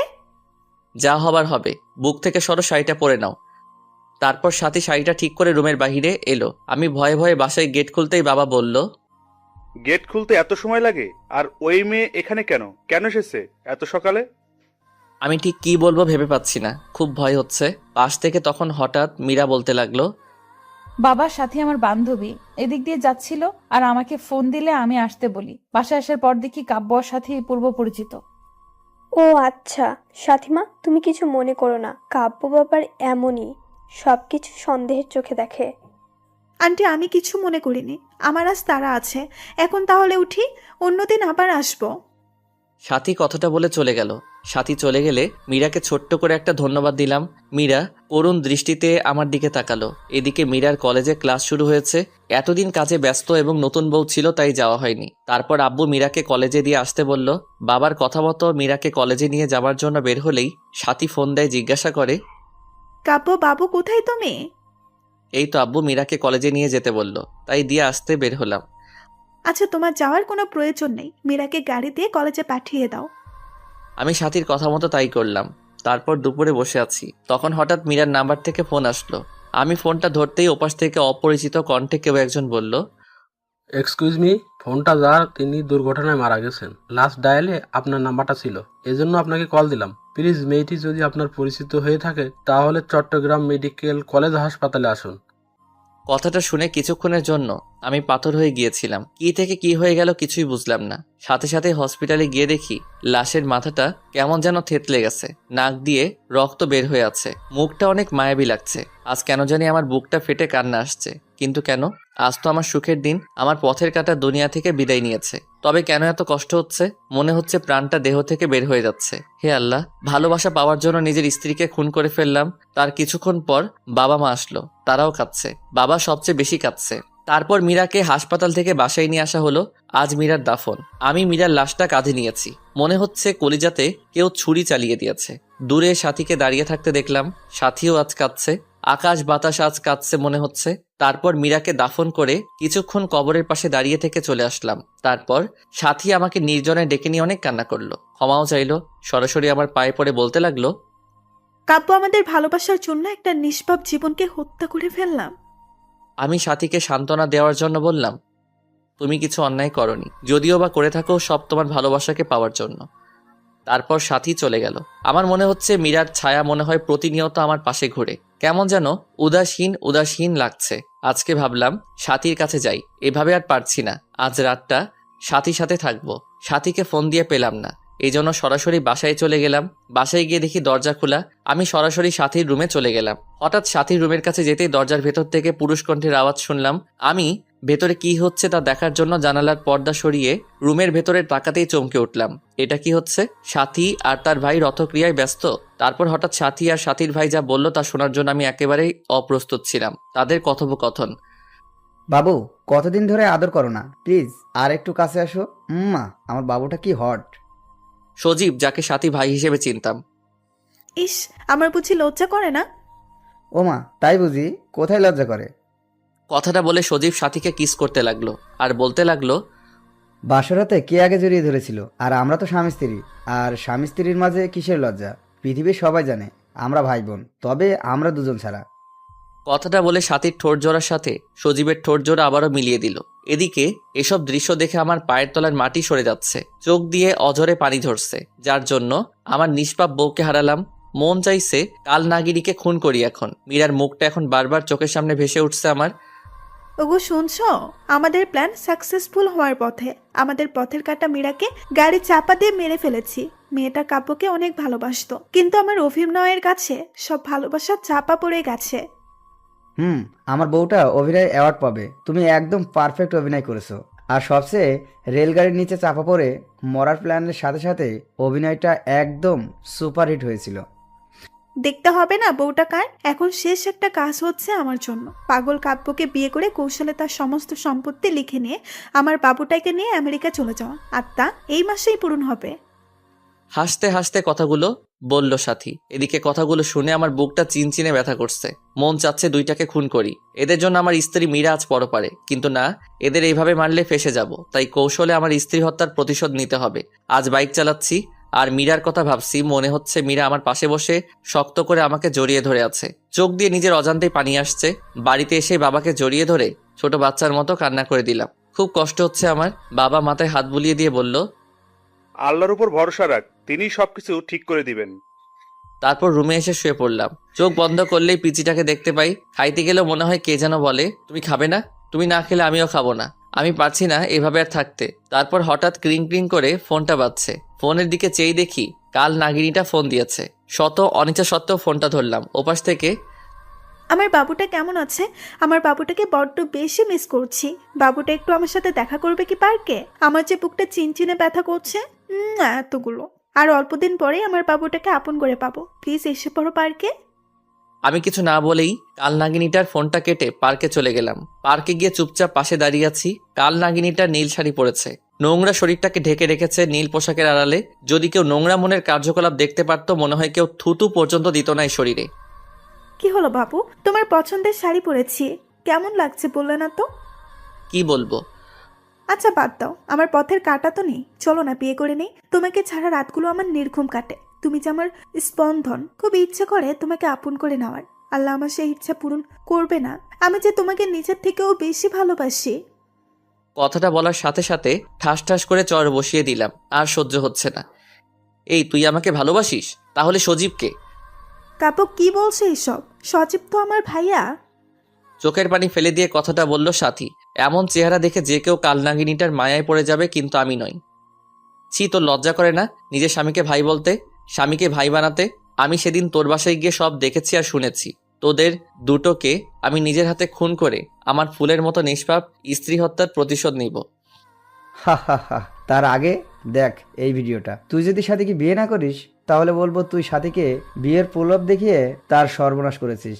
আর সাথী এখন অন্তঃসত্ত্বা, তাই বুঝে নে কি করবি এখন তুই। কথাগুলো শুনে পিছন দিকে তাকাতেই দেখি সজীব মোবাইল ফোনে সাথীর আর আমার হোটেল রুমের ভিডিও এবং বাসার ভিডিও তুলে রাখছে। এসব দেখে নিজেকে আর কন্ট্রোল করতে পারছি না। ফোনটা আছাড় দিয়ে ভেঙে ফেললাম। বাবু খুব রাগ করেছো? এমন হাজারো ভিডিও আছে। আচ্ছা বাবু রাগ করে না। আগামী সপ্তাহে আমাদের বিয়ে। তুমি কাজে অফিসে চলে এসো, নয়তো থানাতে পাঠাবো বাসুর করতে। ওদের কথা শুনে আমি আর কিছু বলতে পারলাম না। এসব আমার পাপের ফল। তাই এখান থেকে বাসায় চলে আসলাম। বাসায় এসে মীরার ছবিটা বুকে নিয়ে কান্না করতেই ঘুমিয়ে গেলাম। পরের দিন সকালবেলা টেলিভিশন অন করতেই আমি যা দেখলাম তা দেখার জন্য আমি মোটেও প্রস্তুত ছিলাম না। কারণ খবরে দেখলাম গতকাল রোড অ্যাক্সিডেন্টে সজীব আর সাথী দুজনেই মারা গিয়েছে। মনে মনে ভাবলাম আল্লাহ তাআলার বিচার সবচেয়ে বড় বিচার, যার হাত থেকে কারো রেহাই নেই। পরের দিন মীরার পছন্দের নীল শার্টটা বের করার সময় আলমারি খুলে একটা ডায়েরি পেলাম। ডায়েরিটা হাতে নিয়েই বুঝতে পারলাম এটা মীরার লেখা ডায়েরি। না পড়া সেই ডায়েরিটার প্রথম পাতা উল্টাতেই নীল কালিতে লিখে দেখলাম, গতকাল আমার বাসর রাত ছিল। বাসর রাত সব নারীর জীবনে শ্রেষ্ঠ একটি রাত থাকে, কিন্তু আমার বাসর রাতে স্বামীর হাতের স্পর্শে ঠোঁটের রক্ত ঝরিয়েছি। মা বাবাকে হারিয়ে ভেবেছিলাম স্বামীর পায়ের নিচেই বাকি জীবনটা কাটিয়ে দেব, কিন্তু আল্লাহ যার কপালে সুখ রাখে না সে কিভাবে সুখী হবে? প্রতিদিন মাঝরাতে সবাই যখন ঘুমিয়ে থাকতো, আমি অভাগী একা একা ঘুম থেকে উঠে পড়তাম। আল্লাহর কাছে মাঝরাতে স্বামীকে চেয়ে কান্না করতাম। যেদিন আমার স্বামীর সাথে আমার প্রথম যৌন সংগ্রাম হলো, সেদিন সব কষ্ট ভুলে গেছিলাম। মনে মনে আল্লাহর দরবারে লক্ষ কোটি শুকরিয়া জানিয়েছিলাম, আল্লাহ তাআলা আমার বরকে আমার করে দিয়েছে। কিন্তু পরের দিন যখন আমার স্বামী জন্ম নিয়ন্ত্রণ পিল নিয়ে এসে আমাকে খেতে বলে, মুহূর্তে আমার পৃথিবীটা ওলট পালট হয়ে যায়। আমার স্বামী বাধ্য করে আমাকে জন্ম নিয়ন্ত্রণ পিল খাওয়ার। আমি আল্লাহর কাছে কত কেঁদেছি সন্তানটাকে গর্ভধারণ করার জন্য, কিন্তু খুব কষ্ট হতো, বুকের ভেতরটা ফেটে কান্না আসতো যখন দেখলাম আমার স্বামী সাথী নামে মেয়েটার সাথে অবৈধ কাজ করে, আর নিজে যখন তাদের কুকর্ম ঢেকে রাখার জন্য দরজা টেনে দেয়। বাবাকে বলি যে সাথী আমার ফ্রেন্ড, নিজের স্বামীকে বাঁচাতে নিজের ভালোবাসার অধিকার বিসর্জন দিয়েছি। সবচেয়ে বেশি কষ্ট লেগেছে সেদিন যেদিন শুনেছি আমাকে মারার জন্য আমার স্বামী আর সাথী প্ল্যান করেছে। সব জেনেও মনকে এ বলে সান্ত্বনা দিয়েছি যে কাব্য যদি আমার জীবনের বিনিময়ে সুখী হয় তাহলেই আমি সার্থক। ডায়েরিটা পড়ে আমি আর নিজেকে ঠিক রাখতে পারলাম না। আমি পিছন দিকে তাকাতেই দেখি মীরা আমার পাশে দাঁড়িয়ে কান্না করছে। এই মীরা, কাঁদছো কেন? আমি তোমাকে কষ্ট দিয়েছি, তার ফল ভোগ করছি। এই কাব্য, কি হয়েছে তোর? কার সাথে কথা বলছিলি? আম্মু, কথা বলো না। দেখো না মীরা কান্না করছে। আম্মু, আমি ওকে খুব কষ্ট দিয়েছি। কোথায় মীরা? আর তুই কেন মীরাকে কষ্ট দিতে যাবি? তারপর আমার আর কিছুই মনে নেই। পরের দিন মা বাবা আমাকে হসপিটালে নিয়ে গেল। এখন আমার কোনো চিন্তা নেই, কারণ আমি এখন মীরাকে সাথে নিয়েই ঘুমাই। শালার ডাক্তার নাকি বলে আমি পাগল হয়ে গেছি। শালার পড়ালেখা করে নিজে পাগল হয়েছে, এখন আমাকে পাগল বলে কত বড় সাহস। আরেকবার যখন পাগল বলছে তখন গলা ধাক্কা দিয়ে ফেলে দিয়েছি। তারপর আমাকে জোর করে একটা রুমে আঁকড়ে রেখেছে। এখন রুমে শুধু আমি আর মীরা। তারপর আমি একটা নার্সকে জিজ্ঞাসা করলাম, আমি এখন কোথায়? আপনি এখন পাবনায় আছেন আপনার বউ মীরার সাথে। কথাটা বলে একটা কিসের যেন ইঞ্জেকশন আমাকে দিয়ে দিল। তারপর আমি হারিয়ে গেলাম ঘুমের রাজ্যে। সকালবেলা ঘুম থেকে উঠে দেখি মীরা আমার দিকে চেয়ে চেয়ে হাসছে, সাথে বাবা মাও আসছে। তারপর আমি বাবাকে বললাম, বাবা, আমার এখানে থাকতে ভালো লাগে না, আমাকে তোমাদের সাথে নিয়ে চলো, সাথে তোমাদের বৌমা মীরাকেও নিয়ে চলো। কিন্তু আম্মু আব্বু কেউ কোনো কথা বলছে না, শুধু কাঁদছে। তাই আমি আবারও প্রশ্ন করলাম, ও বাবা, তোমরা কাঁদছো কেন? আমাকে এখান থেকে নিয়ে যাবে না? জানো বাবা, এখানে কেউ আমার সাথে কথা বলে না, শুধু মীরা ছাড়া। এখানে শুধু মীরা আমার সাথে কথা বলে, আর কেউ না। ও বাবা, আমাকে নিয়ে চলো না, আমি থাকবো না এখানে। কথাগুলো বলেই কাঁদতে লাগলাম, কিন্তু বাবা কিছু না বলে মাকে নিয়ে চলে গেল। তারপর একটা নার্স এসে ইঞ্জেকশন দিয়ে গেল। তারপর আর আবারও সেই ঘুমের রাজ্যে। আর কিছু মনে নেই। আমি সবসময় শুধু মীরার সাথেই কথা বলতাম। 5 বছর পর আজ মা বাবা আমাকে নিতে আসছে। এখন মীরাও আমার সাথে আর কথা বলে না। আমি জানি মীরা মারা গেছে। তারপর মা বাবা আমাকে বাসায় নিয়ে এসে বলল, কাব্য, বাবা, তুমি 5 বছর পাগল হয়ে পাবনা মানসিক হসপিটালে ছিলে, আর এই 5 বছরে আমাদের অনেক পরিবর্তন হয়ে গেছে। আমরা আজ নিঃস্ব, ব্যবসাতে ক্ষতি হয়েছে, ব্যাংকের লোক ঋণের পরিশোধ করতে বাড়িটাও বিক্রি করে দিয়েছি, এখন এই বাসাতে ভাড়া আছি। বাবার কথাগুলো শুনে আমার নিজের অজান্তেই চোখের কোণে পানি চলে আসলো। আমার বাবা এই বয়সে মানুষের অফিসে কাজ করে। তারপর আমি মনে মনে ভাবলাম, আমার কোনো না কোনো একটা জব করতেই হবে। যেই ভাবা সেই কাজ। কয়েক জায়গায় আবেদন করলাম, সাথে একটা প্রাইভেট প্রতিষ্ঠানে শিক্ষকতা করার জন্য আবেদন করলাম। সপ্তাহখানেক পর নোটিশ আসলো, সেই প্রতিষ্ঠানে আমাকে জয়েন করতে বলেছে। আর এইভাবে দিনগুলো ভালোই কাটছিল।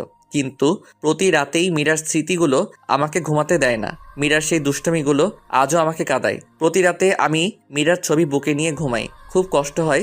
মাঝরাতে মোনাজাতে শুধু একটা কথাই বলি, আল্লাহ আমার স্ত্রীকে ভালো রেখো। এদিকে একদিন আমি স্কুলে একটা বাচ্চাকে দেখে খুব অবাক হয়ে গেলাম। কি সুন্দর করে হাসে, ঠিক মীরার মতো। কি মায়াবী চাহনি, মনে হচ্ছে এই যেন মীরার প্রতিচ্ছবি তার মাঝে দেখতে পাচ্ছি। তারপর আমি মেয়েটাকে ডাক দিয়ে বললাম, তোমার নাম কি মামনি? আসসালামু আলাইকুম। ওয়ালাইকুম আসসালাম। উত্তরটা দিয়ে মনে মনে ভাবতে লাগলাম, এতটুকু একটা বাচ্চা মেয়ে হাই হ্যালো না বলে সালাম দিল। আপনি কি জানেন না কার সাথে কথা বলতে হলে সালাম দিতে হয়? আর আমার নাম তাসনিয়া করিমা রাইসা। নামটা শুনে বুকটা কেমন যেন কেঁপে উঠল। আচ্ছা, আপনি আমাদের নতুন টিচার? হ্যাঁ মামনি, আমি তোমাদের নতুন টিচার। এই না চকলেট, আজ থেকে আমরা ফ্রেন্ড, কেমন? ফ্রেন্ড। তুমি আমার থেকে চকলেট নিলে তুমি আমাকে পাপ্পি দিবে না? তুমি একটা কিপ্তি কেন? তোমার সাথে আগে কান ধরো, কান ধরে বলবে রাজকন্যার সাথে আর কোনদিন অপরাধ করবো না। তুমি জানো না রাইসা নামের অর্থ রানী? মামনি, আমি না তোমার টিচার? টিচারকে কান ধরতে বলা লাগে? টিচার না ছাই, তুমি এখন আমার বন্ধু। কিছুক্ষণ আগে চকলেট দিয়ে বন্ধু বানিয়েছি। তোমার টিচার গিয়ে ওলা ক্লাসে দেখায়ও। এখন কান ধরো, নইলে ফাইন দেবো। কথাগুলো বলে মুখ চেপে হেসে দিল।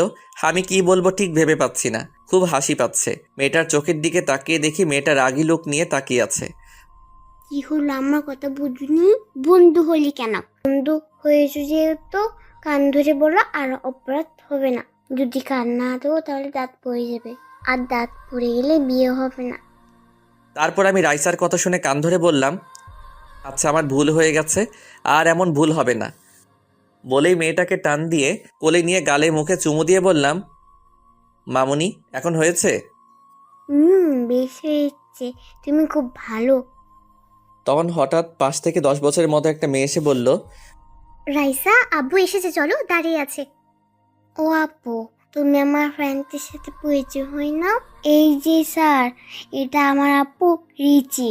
রিচি আপু, স্যারকে সালাম দাও। আসসালামু আলাইকুম, আমি রিচি। স্যার আজকে আসি। বলতে হঠাৎ দেখি একটা ভদ্রলোক এসে রাইসাকে কোলে নিল।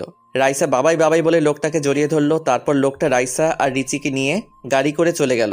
মনে মনে ভাবলাম, আজ যদি মীরা বেঁচে থাকতো তাহলে আমাদের সন্তানটাও ঠিক এতটুকু বড়ই হতো। তখন নিজের অজান্তেই চোখের পাতাটা ভিজে উঠল, আর সাথে সাথেই মীরার চাঁদ মুখটা ভেসে উঠছে স্মৃতিপটে। এদিকে বাসায় এসে দেখি বাবা অসুস্থ। তারপর বাবাকে নিয়ে হসপিটালে গেলাম। ডাক্তারের রুমে গিয়ে স্কুলের সেই ভদ্রলোকটাকে দেখলাম কেমন বিচলিত ভঙ্গিতে বসে আছে।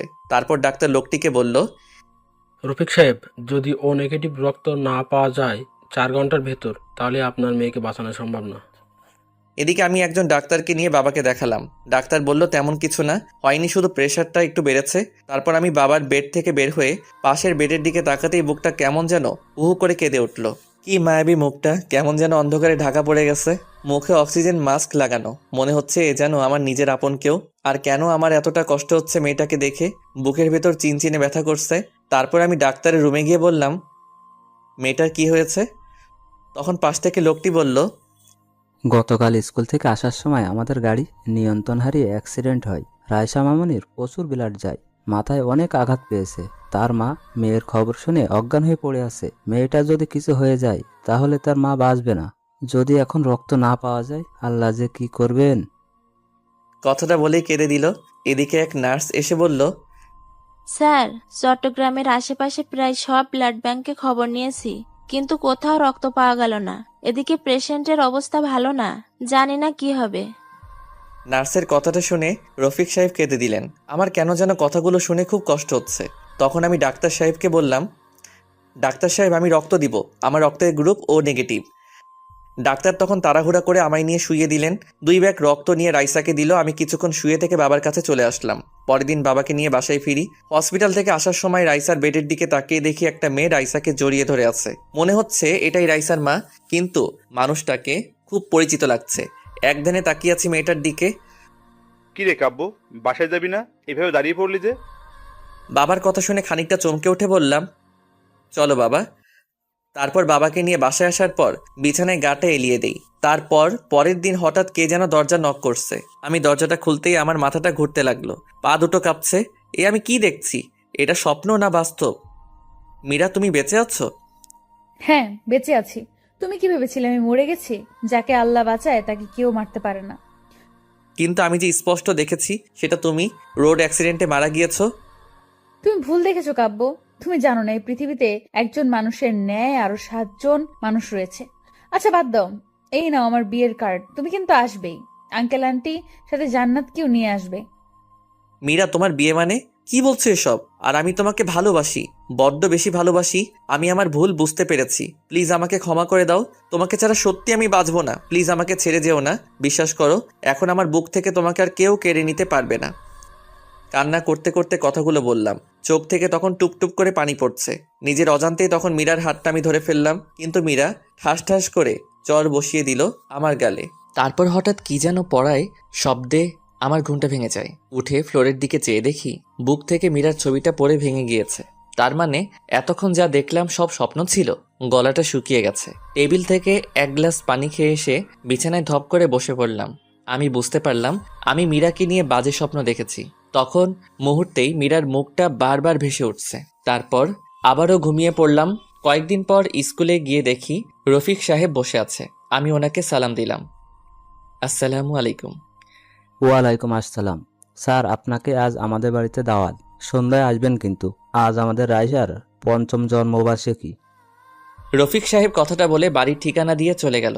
এদিকে সন্ধ্যায় আমি রফিক সাহেবের ঠিকানা দেওয়া বাসায় গিয়ে নক দিলাম। নক দেওয়ার কিছুক্ষণ পর একটা কাজের মেয়ে এসে দরজাটা খুলে দিল। বাসাটা খুব সুন্দর করে সাজানো হয়েছে। আমাকে দেখে রাইসা দৌড়ে এসে আমায় জড়িয়ে ধরলো। খুব সুন্দর লাগছে আজ রাইসাকে। তারপর আমি মেয়েটাকে কোলে নিয়ে গালে মুখে চুমু দিয়ে বুকে জড়িয়ে নিলাম। অজানা এক প্রশান্তি মনে হচ্ছে ছুঁয়ে গেল আমার হৃদয়। বাড়িতে প্রায় আমাদের স্কুলের সব টিচারদের দাওয়াত করা হয়েছে। তখন হঠাৎ সিঁড়ি দিয়ে কাউকে নামতে দেখেই আমি থমকে গেলাম। নীল রঙের চশমাটা খুলে মুছে আবার চোখে পড়লাম। বুকের স্পন্দন বেড়ে যাচ্ছে, কারণ এ তো অন্য কেউ না, এটা মীরা। এটা কিভাবে সম্ভব? যাকে নিজ হাতে দাফন করেছি, যার চাঁদ মুখটা এখনো ভেসে ওঠে, কিন্তু মীরা আবার বেঁচে আছে। মীরার দিকে তাকিয়ে পলক ফেলতে পারছি না। নিজের অজান্তেই মীরা নাম ধরে ডাকতে গিয়েই গলাটা কেমন যেন ধরে এলো, তাই অন্যদিকে ঘুরে গেলাম। তখন পাশ থেকে কে যেন বলে উঠল, তানিয়া, তোমার সাজতে এত লেট হয় কেন? কখন থেকে সবাই অপেক্ষা করছি। কিন্তু আমি কিছু ভাবতে পারছি না। এদিকে রফিক সাহেব মীরার হাত ধরে মীরাকে নামাচ্ছে। মীরার সাথে কয়েকবার আমার চোখাচোখিও হয়েছে, কিন্তু কোনো কথা হয়নি। এদিকে কিছুক্ষণ পর রাইসার জন্মদিনের কেক কাটলাম। তার কিছুক্ষণ পর হঠাৎ কাঁধে কারো হাতের স্পর্শ পেলাম। আমি পিছন দিকে তাকাতেই দেখি মীরা। আসসালামু আলাইকুম, আমি তানিয়া রেজওয়ান রফিক। ওয়ালাইকুম আসসালাম, কেমন আছেন?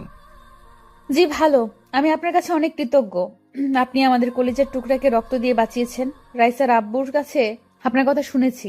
আপনি কি বিয়ে করেছেন? একদিন ম্যাডামকে নিয়ে বেড়াতে আসবেন। মীরার এই প্রশ্নের জবাবে আমি কি বলবো ঠিক বুঝতে পারছি না। এটা আমার মীরা নয়, কিন্তু মনে হচ্ছে এটাই আমার ভালোবাসার মানুষ, আমার স্ত্রী। কিন্তু আমি কিছু ভাবতে পারছি না, বুকটা ফেটে যাচ্ছে। না, এখানে আর থাকা সম্ভব হচ্ছে না আমার, তাই বিদায় নিয়ে চলে আসছি। আসার সময় বাড়ির গেট পর্যন্ত রাইসা আর তার মা এগিয়ে দিয়ে গেল। বাসায় এসে মীরার স্মৃতিগুলো ভাবতে লাগলাম।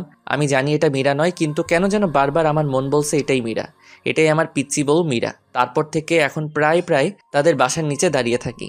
দেখি প্রতিদিন কোথায় যেন যায় তানিয়া, যাকে আমার মন বলে এটা তানিয়া নয়, মীরা। পরে খবর নিয়ে জানতে পারি মীরা অফিসে যায়, নিজের অফিস আছে। তাই একদিন অফিসে যাওয়ার পথে মীরার গাড়ি আগলে দাঁড়ালাম। গাড়ি দাঁড়া করাতে বললাম, এক্সকিউজ মি, যদি কিছু মনে না করেন পার্কে গিয়ে বসতে পারি? আপনার সাথে কিছু কথা আছে। আচ্ছা চলেন। তারপর একটা পার্কে নিয়ে গিয়ে গাড়ি দাঁড় করালো। তারপর বলল, কিছু বলবেন? আমার যেতে হবে। একটা সত্যি কথা বলবেন? বলেন, কি বলতে চান? আমার মন বলছে তুমি তানিয়া না, আমার মীরা। আমার মন বলছে, প্লিজ মিথ্যা বলো না। আপনি কি ঠিক আছেন মিস্টার কাব্য? আমি তানিয়া রেজওয়ান রফিক। আপনার মীরা কে? আর কি বলছেন এসব? আপনি এসব বলতে আমাকে এখানে এনেছেন? ছি, লজ্জা করে না আপনার? প্লিজ, আমি মিথ্যা বলছি না, বিশ্বাস করুন। এরপর মীরার সাথে ঘটে যাওয়া সবকিছু তাকে খুলে বললাম। তারপর উনি বলল, কি আশ্চর্য, আপনি কি আমাকে নাটকের স্ক্রিপ্ট শোনাচ্ছেন? প্লিজ, আমি জানি তুমি আমার মীরা, তুমি আমার সাথে মিথ্যা বলছো। কি আশ্চর্য, আমার বিয়ে হয়েছে, বাচ্চাও আছে দুটো। প্লিজ মীরা, তুমি আমার মীরা, বলো তুমি মিথ্যা বলছো। আমার মন কখনো মিথ্যা বলে না। কথাটা বলেই মীরার হাতটা ধরে ফেললাম, আর সাথে সাথে মীরা হাতটা ছাড়িয়ে ঠাস ঠাস করে চর বসিয়ে দিয়ে বলতে লাগলো, আমি আপনাকে অনেক ভালো ভেবেছিলাম, কিন্তু আপনার যে চরিত্র খারাপ তা এখন আর বোঝার বাকি রইল না আমার। লজ্জা করে না অন্যের স্ত্রীর হাত ধরতে? আপনার কি বউ নেই? আর আপনি ভালো করে জানেন আমার স্বামী আর 2টা মেয়ে আছে। তারপরও আমাকে কেন বিরক্ত করেন? নির্ঘাত আমার মেয়ের জীবন বাঁচানোর জন্য আজ আপনাকে লোক ডেকে অপমান করলাম না, নইলে আজ আপনাকে পুলিশে দিতাম। ছোট লোক, নারীদের সম্মান করতে শিখেননি, মনে হয় জন্মের দোষ রয়েছে আপনার। কথাটা বলে জিভে কামড় দিল মীরা। এদিকে তানিয়া, যাকে মীরা ভেবে নিজের অজান্তে হাতটা ধরে ফেলেছিলাম, কিন্তু সে তো আমার মীরা না। নিজের প্রতি আজ প্রচন্ড ঘৃণা হচ্ছে। আজ আমার জন্য মা বাবা কথা শুনলো। সরি, আমি ঠিক এমনটি বলতে চাইনি। না, ঠিক আছে, বলবেন না কেন? আমি যে হতবাকা নিজের স্ত্রীকে কত কষ্ট দিয়েছি, এতটা ভালোবাসা সত্ত্বেও তাকে দূরে সরিয়ে দিয়েছি। তবে জানেন, এখনো মাঝরাতে উঠে তার জন্য কান্না করি। তার ছবিটা বুকে নিয়ে ঘুমাই, তার ডায়েরিটা বুকে নিয়ে প্রতি রাতে কাঁদি। 5 বছর পাগল হয়ে পাবনায় ছিলাম, জানি না আর কত কষ্ট পাবো। আল্লাহ আরও আমাকে কষ্ট দেন যেন। জানেন, যেদিন আপনাকে দেখছি সেদিন আপনার মন বলছে আপনি আমার মীরা, আমার কলিজার টুকরার মতো। কিন্তু না, সেটা আমারই ভুল। কারো মতো দেখতে বা কথা বলতে পারলেই সে যে আপন কেউ হবে তা তো কথা নয়। ক্ষমা করে দিবেন, ভালো থাকবেন। এই যে ডায়েরিটা, এখানে সব লেখা আছে। আবারও বলছি আপনাকে, আমার স্ত্রী ভেবে ডিস্টার্ব করার জন্য দুঃখিত। খুব বাজে তো আমি, তাই। আচ্ছা, আসি। চোখ দিয়ে অঝরে পানি পড়ছে। আর বাঁচার ইচ্ছে করছে না, বুকটা ফেটে যাচ্ছে। এখন শুধু বারবার মীরার চাঁদ মুখটা ভেসে উঠছে। এদিকে কখন যে আমি মাঝ রাস্তায় এসে পড়েছি জানি না। পিছন থেকে কে যেন আমাকে ডাকছে। আমি পিছন দিকে চেয়েই দেখি তানিয়া হাত দিয়ে ইশারা দিয়ে সরে যেতে বলছে, আর আমি শুধু মুগ্ধ নয়নে তাকিয়ে আছি। এদিকে তানিয়া দৌড়ে আসছে। কি সুন্দর লাগছে, মনে হচ্ছে আমার কলিজার টুকরা মীরা দৌড়ে আসছে আমাকে ভালোবাসার পরম শিহরণে জড়িয়ে নেওয়ার জন্য। হঠাৎ কি যেন ধাক্কা দিয়ে শূন্যে উড়িয়ে ফেলে দিল। পাশ দিয়ে একটা বাস চলে গেল। আমি ধাক্কা খেয়ে রাস্তার একপাশে গড়িয়ে পড়লাম। চোখ দুটো রক্তে বন্ধ হয়ে আসছে, নাক মুখ দিয়ে রক্ত বের হচ্ছে। অনুভব করতে পারছি কেউ বুকের সাথে শক্ত করে জড়িয়ে ধরে আছে আমায়, আর বলছে, ক্ষমা করে দাও আমায়, আমি তোমার মীরা, তোমার কিছুই হবে না, আমাকে ছেড়ে কোথাও যেতে পারো না তুমি। তারপর আর কিছু মনে নেই।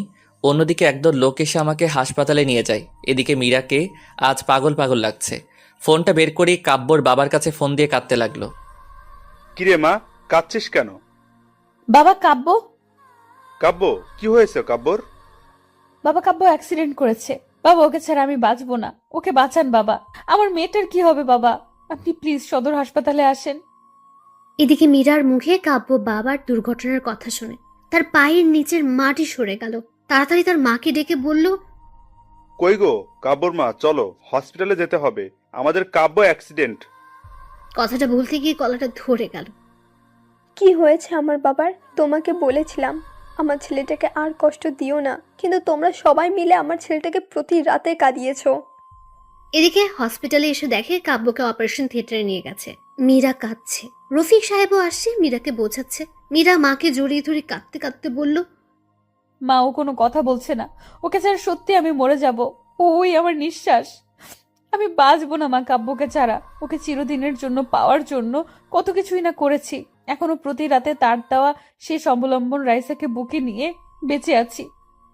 তখন হঠাৎ অপারেশন থিয়েটার থেকে একজন ডাক্তার বেরিয়ে আসতে মীরা দৌড়ে গেল।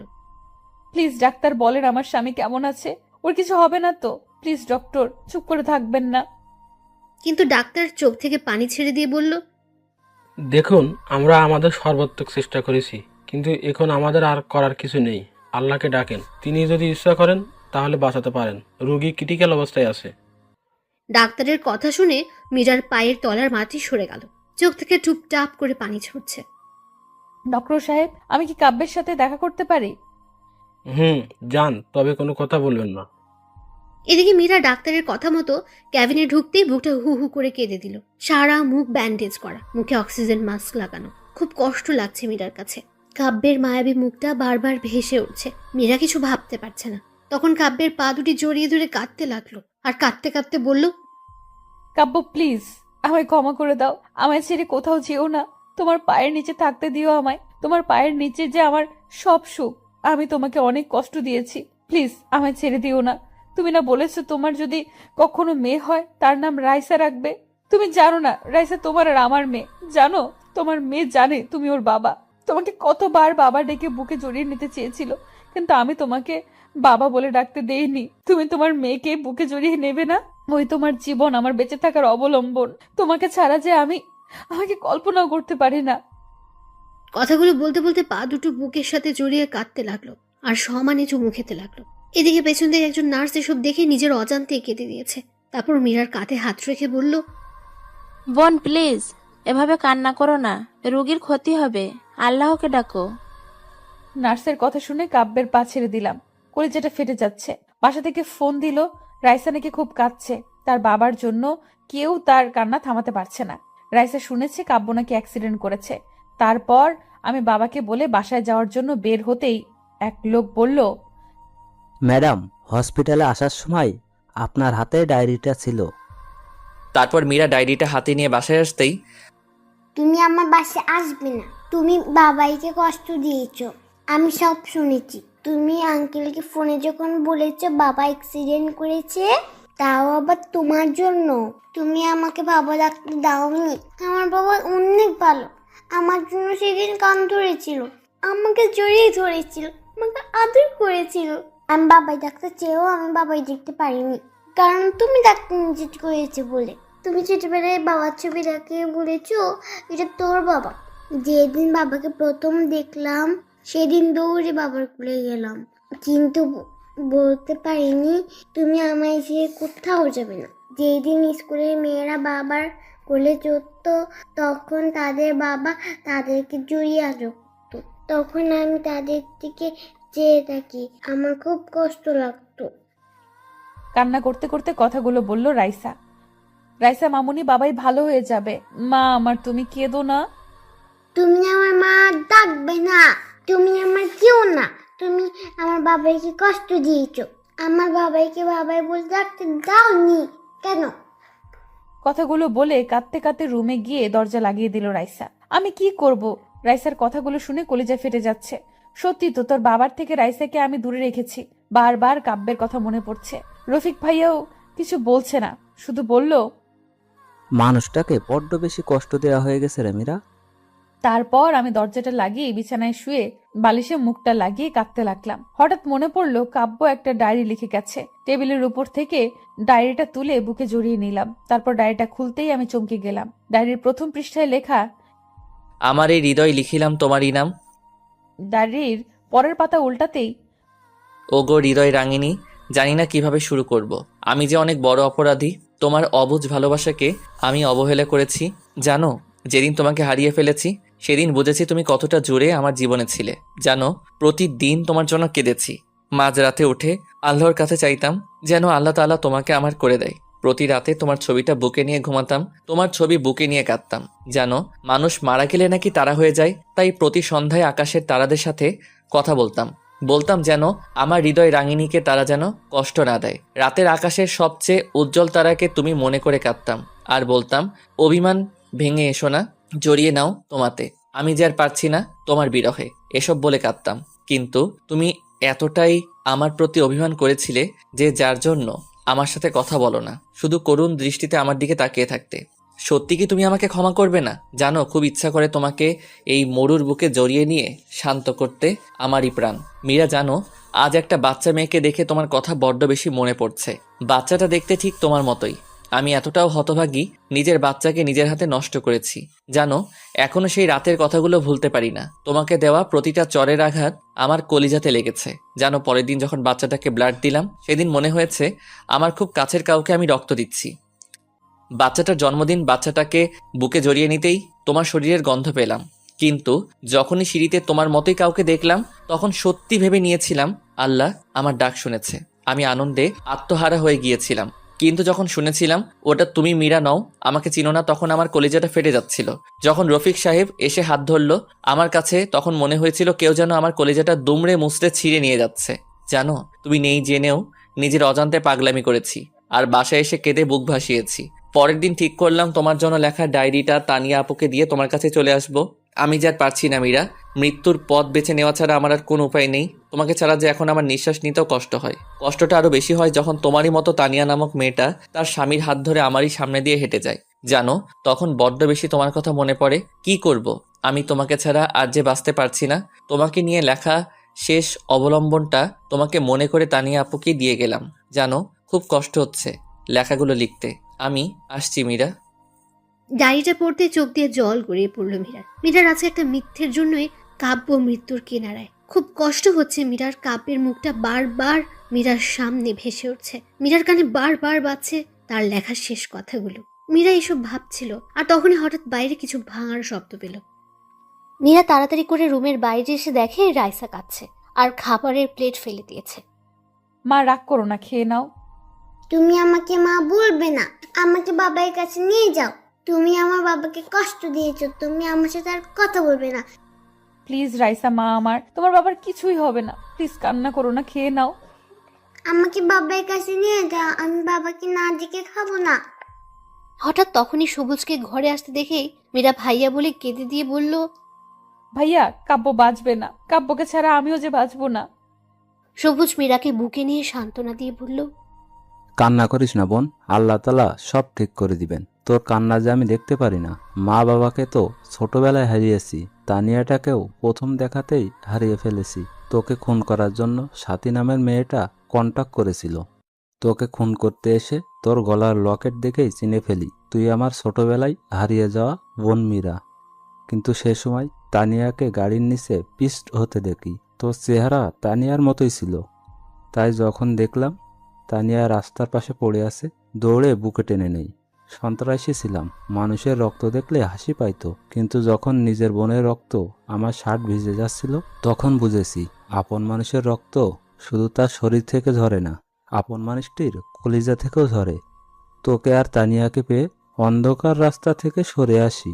তারপর কাব্যর বাবার প্ল্যান অনুযায়ী তানিয়াকে মীরা বানিয়ে কাব্যর বাড়িতে পাঠাই, আর রিসি পাই তার মাকে। রিসির বাবা রফিক ভাইয়ার সাথে সব প্ল্যান করি, কিন্তু এজন্য যে কাব্য আজকে মৃত্যুর মুখোমুখি হবে তা জানলে কখনো এতটা মিথ্যার আশ্রয় নিতাম না। এদিকে হঠাৎ রাইসা দৌড়ে এসে মীরাকে জড়িয়ে ধরে বলল, মম চলো না বাবার কাছে, আমার সাথে বাবার কথা বলবে। বাবা তোমাদের সবার সাথে রাগ করে থাকলেও আমার সাথে রাগ করে থাকবে না। বাবাই যেন আমার সাথে রাগ করলে কান্দে উদ্বোস করতে হবে। তারপর মীরাকে কিছু বলতে দেওয়ার আগে রাইসা মীরাকে জোর করে গাড়িতে তুলে নিয়ে গাড়ি চালাতে বলল। মীরা রাইসাকে নিয়ে হসপিটালে আসতেই রাজের বাবার সাথে দেখা হলো। মারে, কেমন আছিস? বাবা, আমি সত্যি অনেক বড় অপরাধী হয়ে গেলাম। নিজের স্বামীকে কোনো স্ত্রী এতটা কষ্ট দিত না। বাবা, সত্যি কাব্যকে ছাড়া আমি বাঁচবো না। অন্যদিকে রাইসা তার রুমে গিয়েই বলতে লাগলো, বাবাই বাবাই কেমন আছো তুমি? কথা বলবে না আমার সাথে বাবাই? তোমাকে মম কষ্ট দিয়েছে?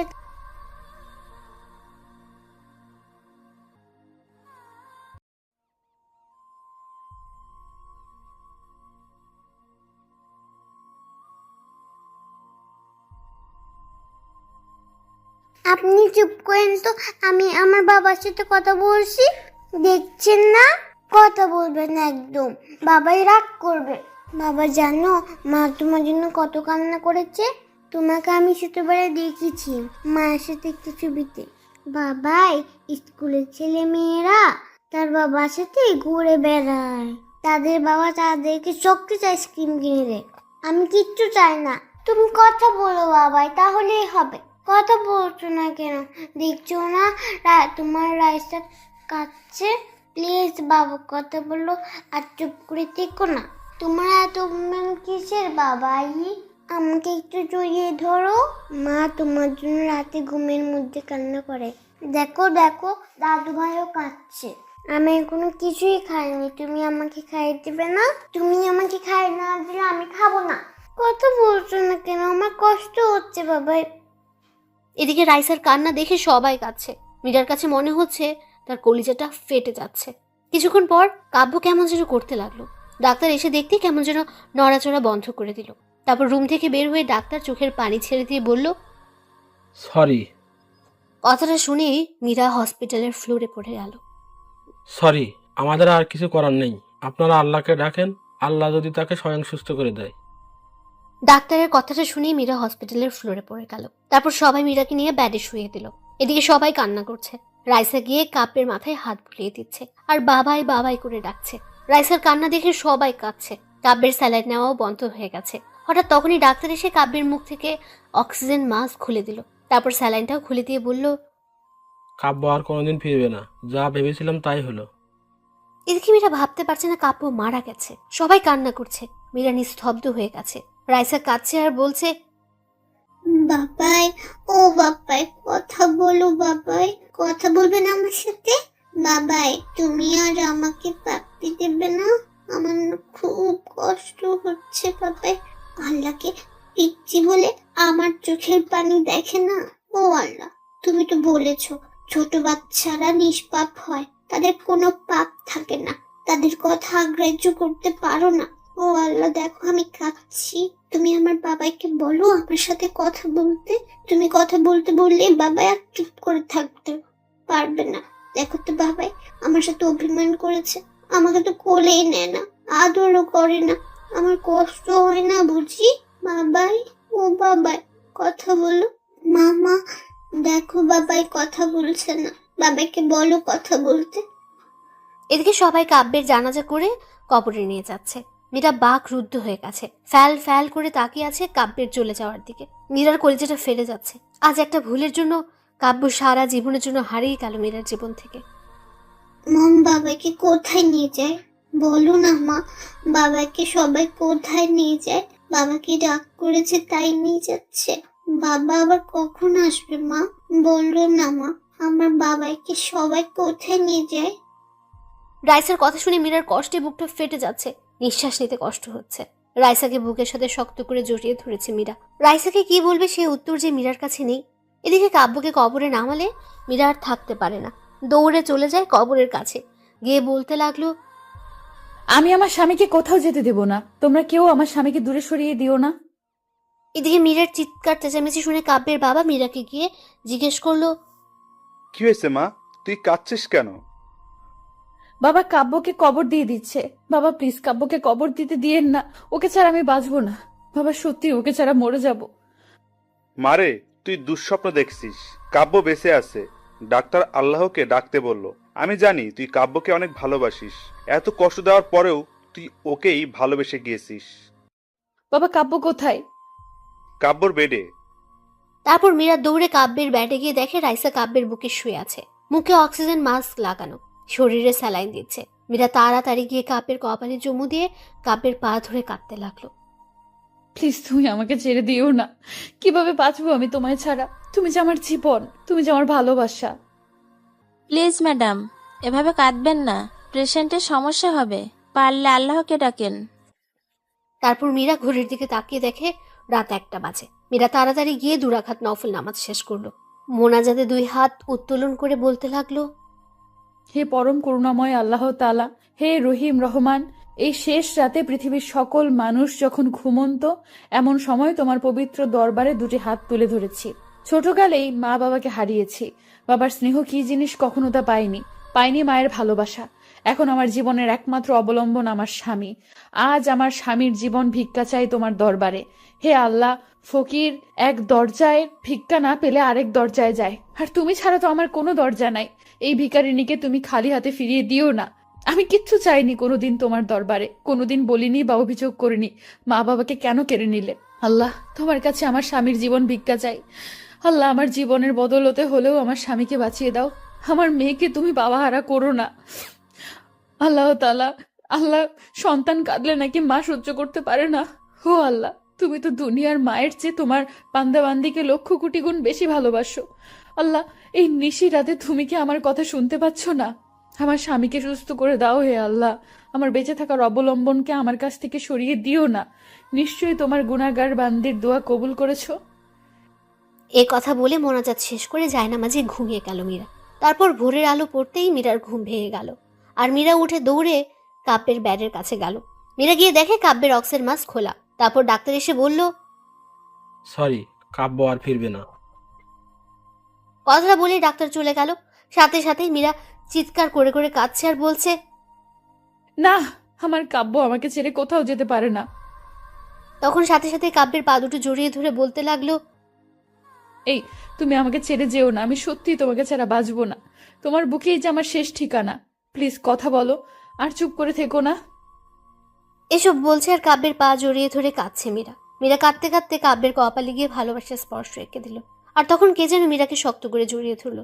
মীরা মাথা তুলে তাকিয়ে দেখে কাব্য মীরাকে শক্ত করে জড়িয়ে ধরেছে। তারপর কাব্য বলছে, আমি কি আমার পিচ্চি বউটাকে রেখে মরতে পারি? আমি যে আমার পিচ্চি বইটাকে বড্ড বেশি ভালোবাসি, আমার পিচ্চিটাকে কি জড়িয়ে ধরতে পারি? যা দুষ্টু। কথাটা বলেই কাব্যের বুকে মুখ লুকালো মীরা। এই কি করছো? শার্ট তো ভিজে গেল।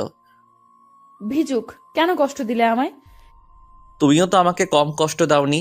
5 বছর তোমাকে ছাড়া কাটিয়েছি, তাই আমিও ডাক্তারকে সবকিছু বলে ডাক্তারের সাথে প্ল্যান করে এসব করেছি।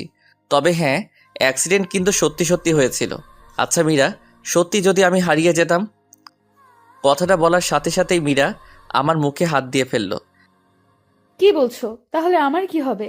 এখনো তো বাসরাত বাকি, আর এখন আমি কিন্তু আর পিচ্ছি না। আমি তখন হেসে দিয়ে মীরাকে জড়িয়ে ধরলাম, আর তখনই হঠাৎ রাইসা এসে বলল, বাবাই শুধু মাকে আদর করবে, আমায় আদর করবে না? তারপর আমি রাইসাকে কোলে নিয়ে দুজনেই হেসে দিলাম।